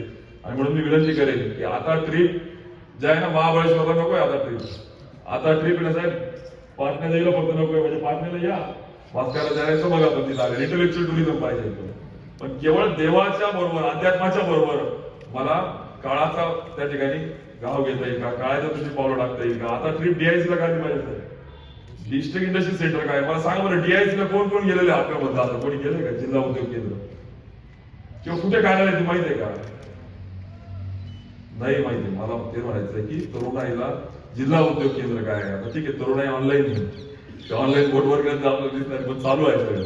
पण डिस्ट्रिक्ट इंडस्ट्री सेंटर आहे, KVIC म्हणजे नाबार्ड नावाची संस्था आहे, नाबार्ड. आता मला इथे बसले आपल्या उमेश दादा, तुम्ही आले ते गेल्या आठवड्यात, ते आले माझ्याकडे की म्हटलं मला एक उद्योग करायचा आहे, पीक थोडं डिक्लेअर करून टाकतो, काय हरकत नाही. म्हणजे काय होतं, ओपन डिक्लेअर केलं ना मला जाऊन जास्त कामाला लागतं. मी कमिटमेंट केली हो, सोशल कमिटमेंट. पिकनिकचं म्हणजे वरापालन करायचंय तर नाबार्डची योजना आहे ती समजून घेता येईल का. काल झांबरे म्हणून जे आहेत नाबार्डचे अधिकारी, त्यांना भेटलो, मी तुमचा उल्लेख केला. तुम्हाला सांगतो, काल आपण पेपरला बातमी वाचली असेल, वस्त्रोद्योग मंत्रालय आणि महिला बाल विकास मंत्री स्मृती इराणी मॅडमांनी आपल्या महाराष्ट्रात पहिलं पायलट प्रोजेक्ट काल जळगावला जनता बँकेच्या बचत गटाला सॅनिटरी नॅपकिनचं मॅन्युफॅक्चरिंगचं युनिट दिलं. ते नॅपकॉन फाउंडेशनने दिलं की बाबा रे युनिट घ्या, प्रोडक्शन करा, स्वतः त्या ठिकाणी करा. पूर्ण तंत्रज्ञान त्यांनी फ्री दिलं, त्यांच्या फंड मधून त्यांना दिलं. आणि मग पुढच्या बचत गटाला त्या ठिकाणी मदत ते करणार आहे. महिला असतील, तरुण असतील, इतक्या प्रचंड वाटा आहे, इतक्या प्रचंड पद्धतीने संधी आहे. पण आम्ही जर म्हणून हातातच द्या, रेडीमेड द्या, आणि म्हणून ते मला ते कीर्तन करायला काय मग तुम्ही ते कीर्तन तुम्ही बऱ्याच वेळेस काही काही ठिकाणी लाईव्ह प्रवासात ऐकत असतो. ते म्हणतात ना, ते आता आपण लग्नामध्ये जातो, आपण खाली बसून जेवण घेतो, ते आपली भारतीय पर्यटकांनी दुसरी सुरू होईल आता बफे. घोरपडेचा शांत आहे. बफे म्हणजे काय असतं, आता हाताने जाऊन मला जे आवडतं, मला जे लागतं, मला जेवढं लागेल तेवढं घ्यायचं आणि माझी पोटाची भूक भागवायची. मला वाटतं मला पण माझ्या करिअरची, ज्ञानाची, मला उद्योगाची, व्यवसायाची, शिक्षणाची भूक जर भागवायची असेल ना, मला जावं लागेल आणि मला ते माझ्या थाळीमध्ये म्हणण्यापेक्षा माझ्या या मस्तकामध्ये मला घ्यावं लागेल. आणि माझ्या मंगटासोबत माझ्या मस्तकामध्ये जो दोरा असला तर जीवन जगण्याला एक वेगळा आनंद त्या ठिकाणी आहे. आणि म्हणून हे जीवन खूप सुंदर आहे. हे चॅलेंजेस, अडचणी खूपच छान आहे त्याच्यावर. मला असं वाटतं की जेवढे चॅलेंजेस, जेवढे अडचणी असतात ना, तेवढे obstacles are the power generator. ही मन पाठ करून घ्या. तरुणाईने तर मनामध्ये बिंबवलं पाहिजे की obstacles are the power generator, अडथळे ताकद निर्माण करतात. आणि म्हणून यासारख्या अडथळ्याची शरद पार करत, स्वतःला घडवत, आपल्याला पुढे वाटचाल करून त्या ठिकाणी कसं जाता येईल हा दृष्टिकोन जर विकसित केला तर मला वाटतं प्रजासत्ताक दिन आज खऱ्या अर्थाने त्या ठिकाणी साजरा करायला आनंद त्या ठिकाणी मिळेल. आणि म्हणून मी आपल्या सगळ्यांना विनंती करेन की रोजगार, स्वयंरोजगार, त्याच्या वाटा, त्याच्या दृष्टीकोन वाटचाल, मला माझ्या क्षमता काय आहे, माझ्याजवळ काय इन्फ्रास्ट्रक्चर आहे, मला कुठल्या प्रकारचा उद्योग करता येईल, काय गरज आहे, what is demand, what is supply. आणि म्हणून तुम्ही लक्षामध्ये घ्या की त्या ठिकाणी इन्फ्रास्ट्रक्चर डेव्हलप होत आहे, मला त्याच्यात काही रोजगार मिळवता येईल का, मला त्या ठिकाणी सर्व्हिस इंडस्ट्री मधून काय देता येईल का. तुम्हाला सांगतो, एक नगरचा एक तरुण आहे, त्या तरुणांना हाताशी घेतलं. आणि पहिले काय होतं, आपण रोडने जात असताना बघा एक मोठं दुकान असतं, चांगलं एखादी 1.5 कोटी रुपयाचं गाळा, त्याचं इन्व्हेस्टमेंट केलेली असते आणि त्याचं ते बोर्ड आहे ना पूर्ण धूळ बसलेली असते. रोडवरून 2-4-5 महिन्यानंतर ती नॅचरली धूळ येणार. या तरुणाई काय शक्कल लढवली आहे की मी रोज येईल सकाळी आणि तुमचं सगळं बोर्ड नीट नेटका करून जाईल, मला 1 रुपया पर डे द्या. तर दुकानदाराने जरा असं बिघाडी, तुम्ही असं देतो त्यावेळेस तुला काय हरकत 1 रुपया द्यायला. 100 दुकानाची टाईप केली, सकाळी 1 तासात 100 रुपये. 2 तरुण कामावर घेतले, बाबा तुला मी 200 रुपये देईन, पण तू काय करायचं, सकाळी 1 तास बोर्ड साफ करायचे, दुपारी 1 तास ऑफिस मधल्या 4 व्हीलरची टायर केलं, 4 व्हीलर साफ करायची, संध्याकाळी काही वेगळं टायर केलं. त्या तरुणाईकडनं 5 तास काम करून घेतलं आणि सांगितलं तुला 8 तास मी 5 तास काम करायचं. त्यांच्याकडनं काम 500 रुपयाचं काढलं, त्या तरुणाला 200 रुपये दिले, 300 रुपये स्वतःच्या कंपनीवर ठेवले. 1000 तरुणांना तयार केलं. प्लंबिंग करायचंय, पोस्टाचं बिल भरायचंय, लाईट बिल भरायचंय, ठीक आहे आता पे फोन आले, आता ऑनलाईन झाले, परंतु अशा अनेक सर्व्हिसेस आहेत. अजूनही जर आपण जर शोधायचं म्हटलं, सेवा उद्योगामध्ये खूप क्षमता आहे. आणि म्हणून मग आम्ही काय करतो, ITI केलं का जातो कुठेतरी पुढाऱ्याकडे, जातो कोणातरी मोठ्या माणसाकडे, लावा नोकरी. म्हणजे मला तो शब्द आवडत नाही. माझी मिसेस काय बोलली, मी वापरत नका जाऊ, परंतु आता तरुणाईला शिकवायला आता MSc बोल राहिले असं एक राजकारणी बोलला होता. ती म्हटलं बोलू नका, निगेटिव्ह वाटते, पण आता चिटका कुठेतरी आपण म्हणतो 2 एकर जमीन सगळे टाकले कुठेतरी, मग मला लावा कुठेतरी. कुठे लावा? आता स्वतःला घडवा. इतरांना रोजगार द्यायचं मला व्हायचंय, इतरांना मला रोजगार द्यायचं व्हायचं, हा विचार मनामध्ये रुजवा. आणि मग उद्योजक म्हणून मला वाटतं समाजामध्ये जर पुढे जायचं असेल तर सगळ्यात जास्त गरज जर कुणाची असेल तर आज उद्योजकांची आहे. स्वतःसोबत राष्ट्राला घडवायचंय. राष्ट्राच्या दृष्टिकोनातून तरुणाई पुढे जर आदर्श निर्माण करायचे असतील तर मला असं वाटतं की पुढे तरुण आले पाहिजे. आणि म्हणून आज मी आपल्याकडे असे अनेक उदाहरणं तरुणांची देऊ शकतो की त्यांनी खडतर परिस्थितीने मातृकारी केली. अनेक असे तरुण आहेत की ज्यांच्याजवळ पैसा नव्हता, त्यांच्याजवळ ज्ञान नव्हतं, शिक्षण नव्हतं, तरी त्यांनी ते मिळवलं आणि त्यांनी त्या ठिकाणी वाटचाल केली. म्हणून आज लक्षामध्ये घ्या, तुकाराम पाटील नावाचा एक तरुण चाळीसगाव तालुक्यातल्या जेवळीचा 2 एकर शेती होती. काय करायचं, 2 एकर मध्ये काही होत नाही. मग त्याने काय केलं, एका एकरात शेवगा लावला, आंतरपिकं घेतली आणि सेंद्रिय केली 100%. आणि 40 गावातून 100 कुटुंबाशी टाईप केलं. तुम्हाला शेवगा देईल, तिथं मध्ये मग तो भाजीपाला काढायचा. 100 कुटुंबाशी टाईप केलं, 500 प्रमाणे त्यांनी टाईप केलं, त्यांना भाजीपाला देतो, टाईप करतो.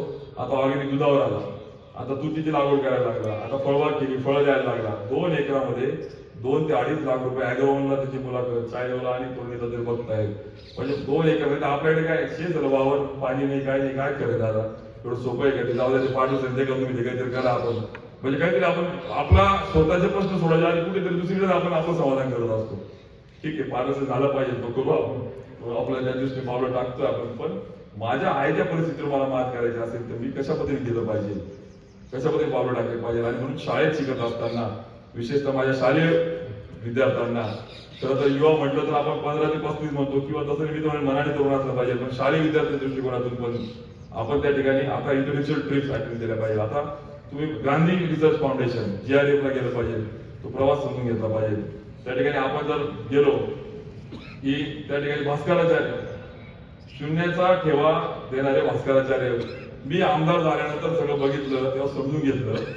तर जो पायथागोरस थेरम शिकवतो ना मॅडम, गणिताचं कोणी शिक्षक शिक्षिका आपल्या तर म्हणजे आपल्या कल्पना आहे, पायथागोरस थेरम आहे का? आता आमच्या विद्यार्थ्यांना माहिती आहे, ताई आढळतोय मान बरोबर आहे, खरं आहे बा. पायथागोरसचा थेरम जो आज आपल्या सिलेबस मध्ये आहे, तो पायथागोरसचा थेरम गणितातला भास्कराचार्यांनी त्या 900 वर्षापूर्वी पाटण्यादेवीच्या जंगलामध्ये लीलावती ग्रंथ मुलीच्या नावाने तयार केलेला, त्याच्यामध्ये लिहिलेलं आहे. जंगलामध्ये असलेले पाळीव प्राणी, पक्षी, त्यांचा सगळं जायचा यायचा, मग पाया वर्ग बरोबर, मग उंची वर्ग अधिक त्या ठिकाणी त्रिज्या वर्ग बरोबर पाया वर्ग अधिक करण्याचा वर्ग. मग मला वाटतं हे सूत्र त्यावेळेस त्यांनी त्या ठिकाणी दिलेलं होतं. तर यासारखा मग तरुणामध्ये कुतूहल तयार करता येईल का? काल डॉक्टर राहुल पाटील म्हणून रात्री 10:30 वाजता मी जळगावला होतो. त्यांच्या मुलाला इनोव्हेशन केलं. त्यांनी काय केलं तर डिलिव्हरी होत असताना आई वडील दोघं डॉक्टर्स, त्यांनी पहिले सॅनिटरी नॅपकिन त्या सगळ्याच्यावर काम केलं. डिलिव्हरी होत असताना जे ब्लड त्या ठिकाणी वाया जातं किंवा जे ब्लड होतं त्याचं क्वांटम मोजला जात नाही, त्याचा व्हॉल्यूम मोजला जात नाही, मग त्याची ट्रीटमेंट चुकते. फक्त ते डोळ्याने बघितलं आकारावर उपचार होता. जगात कुठेच नव्हतं इन्व्हेन्शन.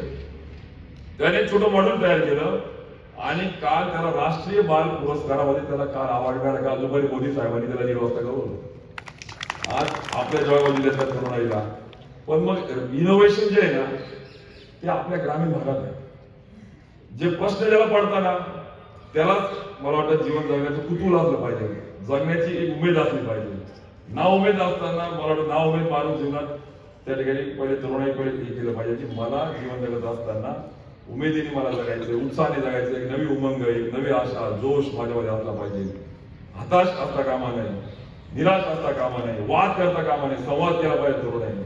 वादामध्ये एनर्जी घालायची, संवादामध्ये एनर्जी घालू, डिबेट करू आम्ही, पण वाद नाही आम्ही करू. आणि म्हणून मला असं वाटतं की या सगळ्या तरुणाईला सगळ्यात महत्वाची गरज असेल तर त्यांच्यामध्ये पूर्ण ताकदीने पहिले सकारात्मक दृष्टिकोन, त्यांच्यामध्ये आत्मविश्वास आणि त्यांच्यापुढे मॉडेल्स आपण आणून शैक्षणिक जीवनामध्ये त्यांच्या मस्तकामध्ये जर आपण चांगला गाथा भरला, जशा पद्धतीने तुकारामाची गाथा आपल्या मस्तकामध्ये टाकली जाते, त्या पद्धतीने जर या तरुणाईपुढे आयडॉल जर आपण आणून त्यांच्यापुढे ठेवले तर मला खात्री या तरुणाईला वेळ दृष्टिकोन त्या ठिकाणी मिळेल.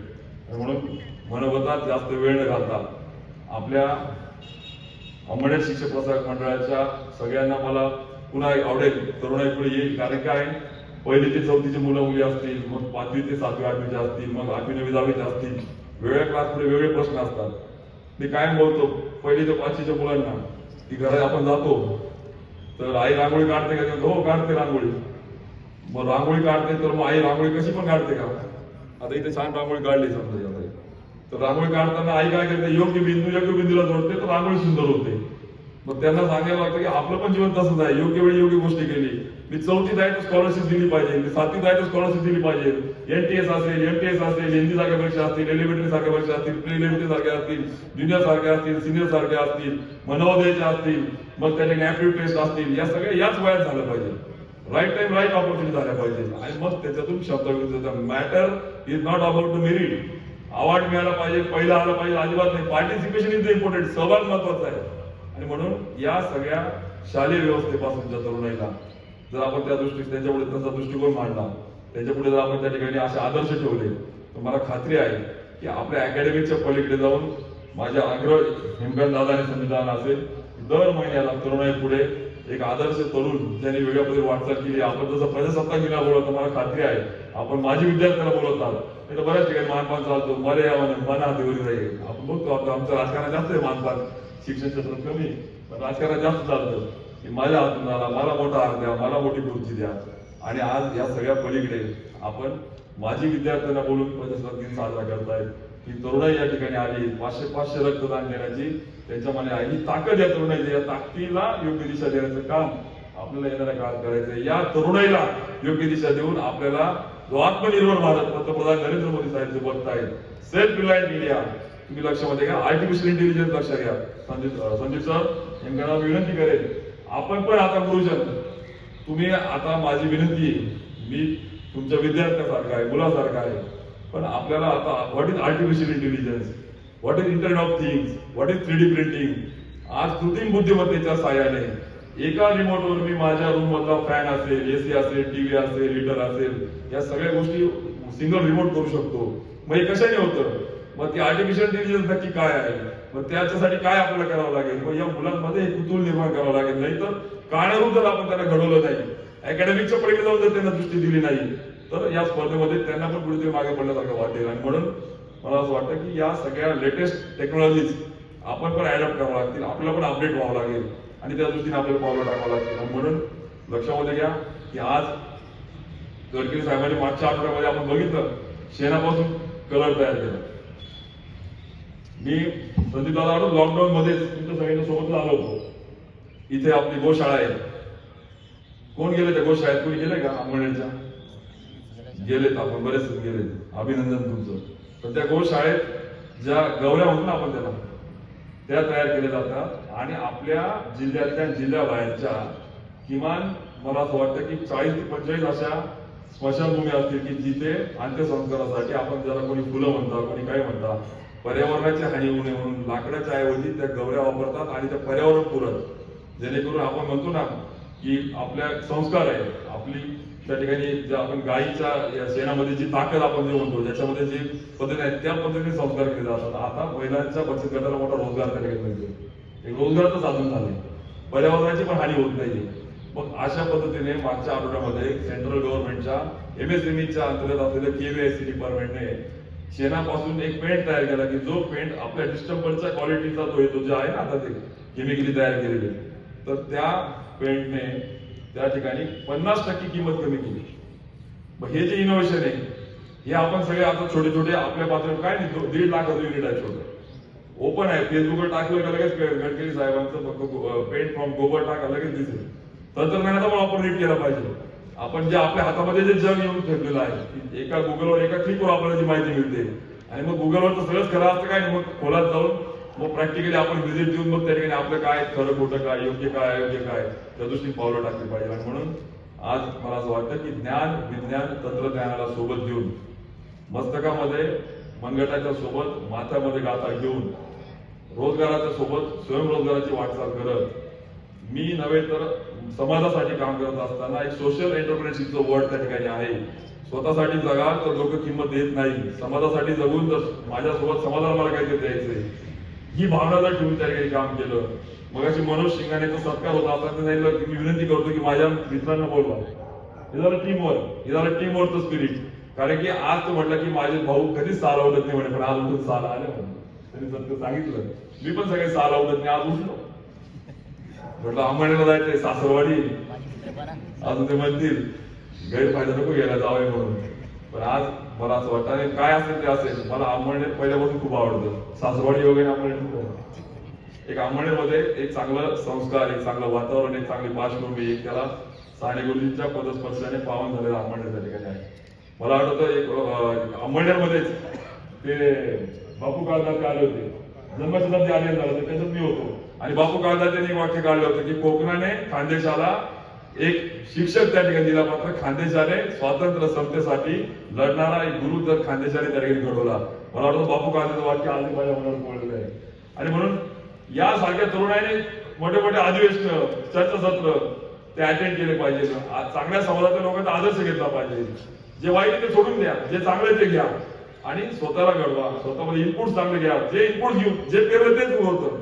जर आज मी त्या ठिकाणी कापूस लावला तर ते आंबा येत नाही, आणि म्हणून माझ्यामध्ये चांगले इनपुट दिले तर आउटपुट चांगलं येईल. आणि म्हणून मला घडवायचंय, समाजाला घडवायचंय, सामूहिक काम करायचंय, टीम वर्क करायचंय.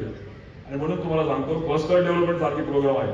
तुम्हाला सांगतो, तरुणाईला जर आता त्या ठिकाणी काम करायचं असेल तर एकत्रित येऊन शेतकरी उत्पादक कंपन्या असतील, त्या ठिकाणी युवकांपुढे आपण जर बघितलं, क्लस्टर डेव्हलपमेंट म्हणजे अंबळनेरमध्ये जर त्या ठिकाणी छोटे मोठे आपण समजा दुधावर पेट्या करायचं म्हटलं तर 20 तरुण एकत्र या, एक सेक्शन 8 ची कंपनी तयार करा. 5 कोटी रुपये राज्य सरकार द्यायला तयार आहे. आपल्या जिल्ह्यातून अंबळनेरमध्ये एकही प्रस्ताव नाही. पुढे आलं पाहिजे. आणि म्हणून येणाऱ्या काळात मी ठरवलंय आता की रोजगारावर काम करायचं. CGTMSE सारखी योजना, क्रेडिट गॅरंटी ट्रस्ट, 2 कोटीचं कर्ज विना तारण आपल्याला द्यायला आहे. नाही तर प्लॉट मागता, घर नसतं, प्लॉट नसतं, एक रुपये उभं असतं. आणि म्हणून प्रश्न आहेत, पण त्याला उत्तर देखील आहेत. ते उत्तर मिळण्याच्या दृष्टीने आपल्याला पुढे जावं लागेल, त्या शोधा आपल्याला घ्यावं लागेल. अडचणी आहेत त्या दूर करावं लागतील. अडचणीचा भाव न करता प्रश्नाच्या त्या घोळक्यामध्ये म्हणण्यापेक्षा त्या प्रश्नाच्या याच्यात न अडकता आपल्याला पुढे वाटचाल करायची, हेच माझं खऱ्या अर्थाने तरुणाला सांगणं असेल. म्हणून आज जास्त वेळ न घेता आपल्या सगळ्यांना मनापासून प्रजासत्ताक दिनाच्या शुभेच्छा देत असताना आपल्याला विश्वास देतो की या संस्थेच्या वेगवेगळ्या उपक्रम असतील, आपले जे काही त्या ठिकाणी मोटिव्ह असतील, त्यासाठी लागेल ते योगदान द्यायला मी त्या ठिकाणी तयार आहे. आपण पण आपल्या संस्थेतल्या दृष्टिकोनातून काही चांगले उपक्रम हाती कसे घेता येईल त्या दृष्टीने आपण पावलं टाकूया. अटल ट्रेकिंग लॅबसाठी देखील मी त्या ठिकाणी ठरवलंय की त्या ठिकाणी आपल्या मतदारसंघात जास्तीत जास्त कसा फंड आणता येईल. कोविडमुळे ते योजना थांबली होती, परंतु मी आपल्याला आता मला खात्री की आपल्या या सगळ्या संस्थेत चांगल्या सुविधा त्या ठिकाणी आहेत, पण अजून काय चांगलं देता येईल ते देऊया, म्हणजे जेणेकरून माझी नाळ पण संस्थेची घट्ट होईल. मी या परिवाराचा एक घटक आहे. म्हणून आपण देखील मिळून आपल्या संस्थेसोबत माझं अंबळनेर कशा पद्धतीने, माझा खानदेश हा आपल्याला सुजलाम सुफलाम करायचा असेल, पुढे न्यायचा असेल, तरुणाईला योग्य दिशा द्यायची असेल तर आपण मिळून त्या ठिकाणी कामाला लागूया. शेवटी गेट टुगेदर, ऑल टुगेदर ज्या पद्धतीने मुवमेंट होऊ शकते ती एका व्यक्तीने प्रेरित होऊ शकत नाही. आणि म्हणून आपल्या सगळ्यांचं मी मनापासून त्या ठिकाणी आपल्या सगळ्यांना धन्यवाद देतो आणि माझ्या वाणीला विराम देतो. जय हिंद, जय महाराष्ट्र. धन्यवाद साहेब. कशाला फिरतोय व्यर्थ, तुझं गावाचं नाही का तीर्थ, अशा शब्दात साहेबांनी कम्फर्ट झोन सोडायला सांगितलं. तरुणांना मोठं आवाहन केलं. हिवरे बाजारचं उदाहरण दिलं, राळेगण सिद्धीचं उदाहरण दिलं, पण त्याच वेळेस आमच्या समोर पाटोदा आल्याशिवाय राहत नाही. असो, ऑनलाईनची महती साहेबांनी सांगितली. ऑनलाईनच्या संदर्भात मी सांगेल की खानदेशामध्ये किंवा नव्हे गावागावामध्ये माझ्या खुर्द बुद्रुकचा जो पोरगा आहे त्याच्याकडे एवढं इनोव्हेशन आहे, पण ते इनोव्हेशन लोकांपर्यंत पोहोचत नाही. आणि मग 7 समुद्रपार हे इनोव्हेशन गेलं पाहिजे. याच्यासाठी आगामी काळामध्ये 2025 पर्यंत, जसं APJ अब्दुल कलामांनी 2020 पर्यंत महासत्ता होईल सांगितलं होतं, तर 2025 पर्यंत तुमच्या हातातला जो मोबाईल आहे तो मोबाईल तुम्ही इकडनं आयराणीतनं बोलणार तर तिकडे इंग्रजीत ऐकू येणार, तिकडे फ्रेंचमध्ये ऐकू येणार, असं तंत्रज्ञान तुमच्या हातामध्ये येणार. त्यावेळेस खऱ्या अर्थाने भारत महासत्ता होणार. या भारत महासत्ता होण्याच्या दृष्टीने प्रत्येक मस्तक आमच्या या शाळेमध्ये घडवलं जातं. आमच्या अंबळनेर शिक्षण प्रसारक मंडळाचे सचिव आदरणीय दादासाहेब घोरपडे यांनी ज्यावेळेस शेतकरी आत्महत्येचं स्तोम वाजलं होतं त्यावेळेस बाप माझा हरणार नाही, फाशी घेत मरणार नाही म्हणून साहित्य संमेलन घेतलं. तरुणांना एक अशी चांगली अशी उभारी दिली. तसेच या लॉकडाऊनच्या काळामध्ये सगळं जग स्थितीत असताना माझा विद्यार्थी ऑनलाईनचं शिक्षण घेत होता आणि हे ऑनलाईनचं शिक्षण त्या विद्यार्थ्यापर्यंत पोहोचत नाही. वाड्या वस्तीवर जाऊन आम्ही विद्यार्थ्यांची माहिती घेतली आणि ती माहिती ज्यावेळेस आम्हाला कळली त्यावेळेस आम्हीही निशब्द झालो. आणि म्हणून एक चांगला असा उपक्रम गेल्या साधारणतः 90 दिवसाचा 57-60 दिवसामध्ये जो आमचा उपक्रम आहे, आमचे जे इयत्ता 9वी 10वीचे विद्यार्थी, आता शाळा सुरू झाली आहे, या विद्यार्थ्यांना शिक्षणाचं जे ऑनलाईन मिळालं त्या ऑनलाईनच्या पलीकडे जाऊन साहेबांच्या बोलण्यामध्ये कन्सेप्च्युअल लर्निंग आलं आणि ती कन्सेप्च्युअल लर्निंग झालं पाहिजे आणि विद्यार्थ्याला किमान कन्सेप्ट मिळालं पाहिजे, म्हणजे आगामी काळामध्ये तो विद्यार्थी स्वतःचं इनोव्हेशन वापरेल आणि तो प्रकल्प आदरणीय संदीपजी घोरपडे यांच्या संकल्पनेने घागर में सागर आताच आम्ही या प्रजासत्ताक दिनी लॉन्च करत आहोत। तसंच या ठिकाणी आपल्यामध्ये आदरणीय पोलीस अधिकारी उपस्थित झालेले आहेत। अंमळनेर तालुक्याचे PI आदरणीय अंबादासजी मोरे यांचं स्वागत आमच्या मुख्याध्यापक यानंतर आपल्या कार्यक्रमाचे अध्यक्ष आदरणीय दादासाहेब संदीप घोरपडे यांनी अध्यक्षीय मनोगत करावं अशी मी त्यांना विनंती करेन। भारतीय प्रजासत्ताक दिनाच्या निमित्ताने तरुणाईशी संवाद साधण्यासाठी आपण आपल्या लोकसभा मतदारसंघाचे खासदार उन्मेषजी पाटील यांना बोलवण्याचा घाट घातला। हा घाट घालण्यामागचा खरा उद्देश तुमच्या लक्षात आलाच असेल त्यांना ऐकल्यानंतर। उन्मेष दादा, तुम्ही संसदेमध्ये पोहोचला असाल, पण तुमच्या मुळा या 40 गाव मधल्या आणि उपस्थितांना 40 गावचं एक वैशिष्ट्य सांगतो। घरामधला म्हातारा मेला, 13 दिवसाचं कार्य असतं आणि सगळे नातेवाईक जमलेले असतात। पहिले 3 दिवस घरामध्ये सुटकी वातावरण असतं, पण शेवटी ते लग्न घर वाटायला लागतं। तसं दादांच्या वक्तव्यातून तरुणाईकडे अनेक समस्या असतील, पण दादांच्या वक्तव्यातून अतिशय सकारात्मक चित्र आज मला तरुणाईकडे मांडता आलं, त्या गोष्टीचा मला आज आनंद होतो। दादांनी सांगितलं की आम्ही बालमित्र आहोत। बालमित्र हा भाग बाजूला ठेवा, समाजामध्ये नेतृत्व करत असताना मी जसं एखादं झाड वाढवताना जशी माती लुटल्या जाते, खत टाकलं जातं, 2 थेंब पाणी टाकलं जातं, उत्तर महाराष्ट्र विद्यापीठाच्या सिनेटवर दादा जावे म्हणून उन्हामध्ये माझा रंग मी काळा केलाय। दादाने आमदार व्हावं चाळीसगाव तालुक्याचा म्हणून दादाने जी पदयात्रा काढली, पायाला फोड आले, त्या पायावर कुंकर मारायला मी आलो। या लोकसभा मतदारसंघाचे ते खासदार व्हावे यासाठी मी जरी काँग्रेस विचाराचा असतो, पण होणारा खासदार आपला प्रतिनिधी कसा असावा यासाठी जे काही करता आलं ते मी केलं आणि त्याचं ऋण त्यांनी अतिशय कमी शब्दामध्ये माझ्या हृदयापर्यंत पोहोचवलं, त्याचा देखील आनंद झाला। त्या पलीकडे जाऊन जेव्हा काल संध्याकाळी 5:30 वाजता शिक्षण विभागाचं पत्र आलं आणि विद्यार्थी नसतील काय करावं, सगळे गोंधळले। मी आमच्या मुख्याध्यापकांना सांगितलं, दादाला मी आमदार असताना पाहिलंय, 500,000 लोक सोबत घेऊन फिरणारा दादा, खासदार झाल्यानंतर काम घेऊन येणारा माणूस आणि लॅपटॉप किंवा कम्प्युटर समोर बसणारा दादा, दादाला भाषण करताना आपला मुद्दा मांडताना टाळ्या वाजवणाऱ्यांची, हाशा घेणाऱ्यांची गरज नसते।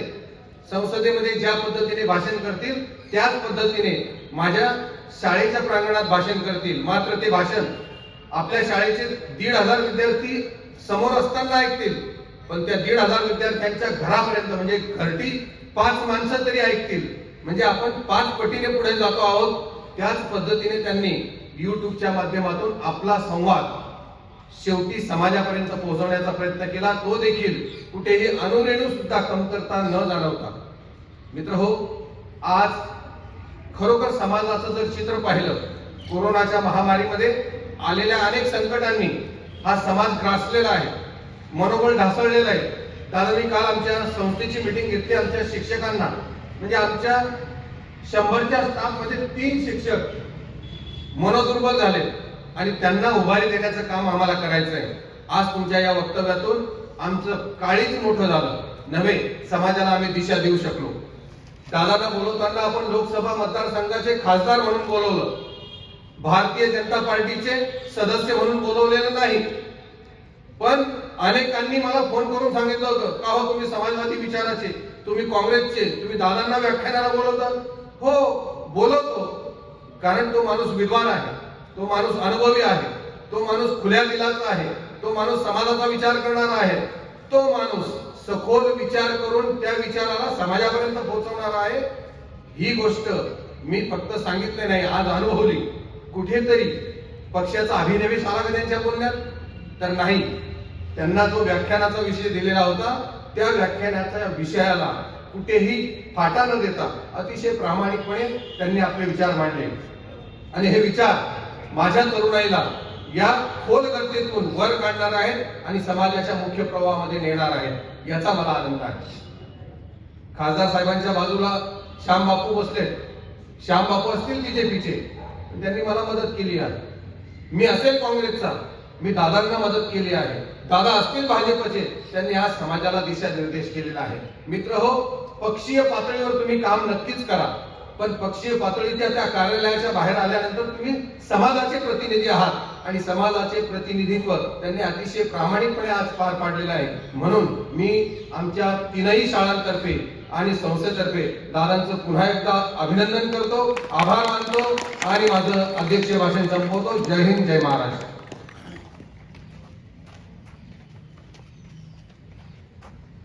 धन्यवाद दादासाहेब.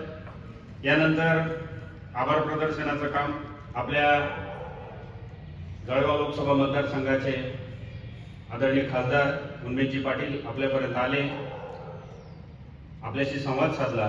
त्याबद्दल आमच्या अमरनाथ शिक्षण प्रसारक मंडळाच्या वतीने मी त्यांचे मनपूर्वक आभार मानतो.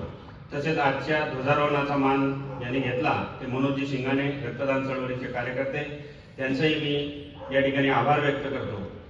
आणि व्यासपीठावर असलेले श्यामबापू असतील, हिरालाल पाटील असतील, सर्व मुख्याध्यापक असतील, आमचे संचालक मंडळ असेल आणि पालक असतील, जे काही विद्यार्थी असतील, अशा सर्व ज्ञात अज्ञात आम्हाला मदत करणाऱ्या सर्वांचे आभार व्यक्त करतो आणि अध्यक्षांच्या पूर्वसंमतीने कार्यक्रम संपला असं जाहीर करतो. जय हिंद.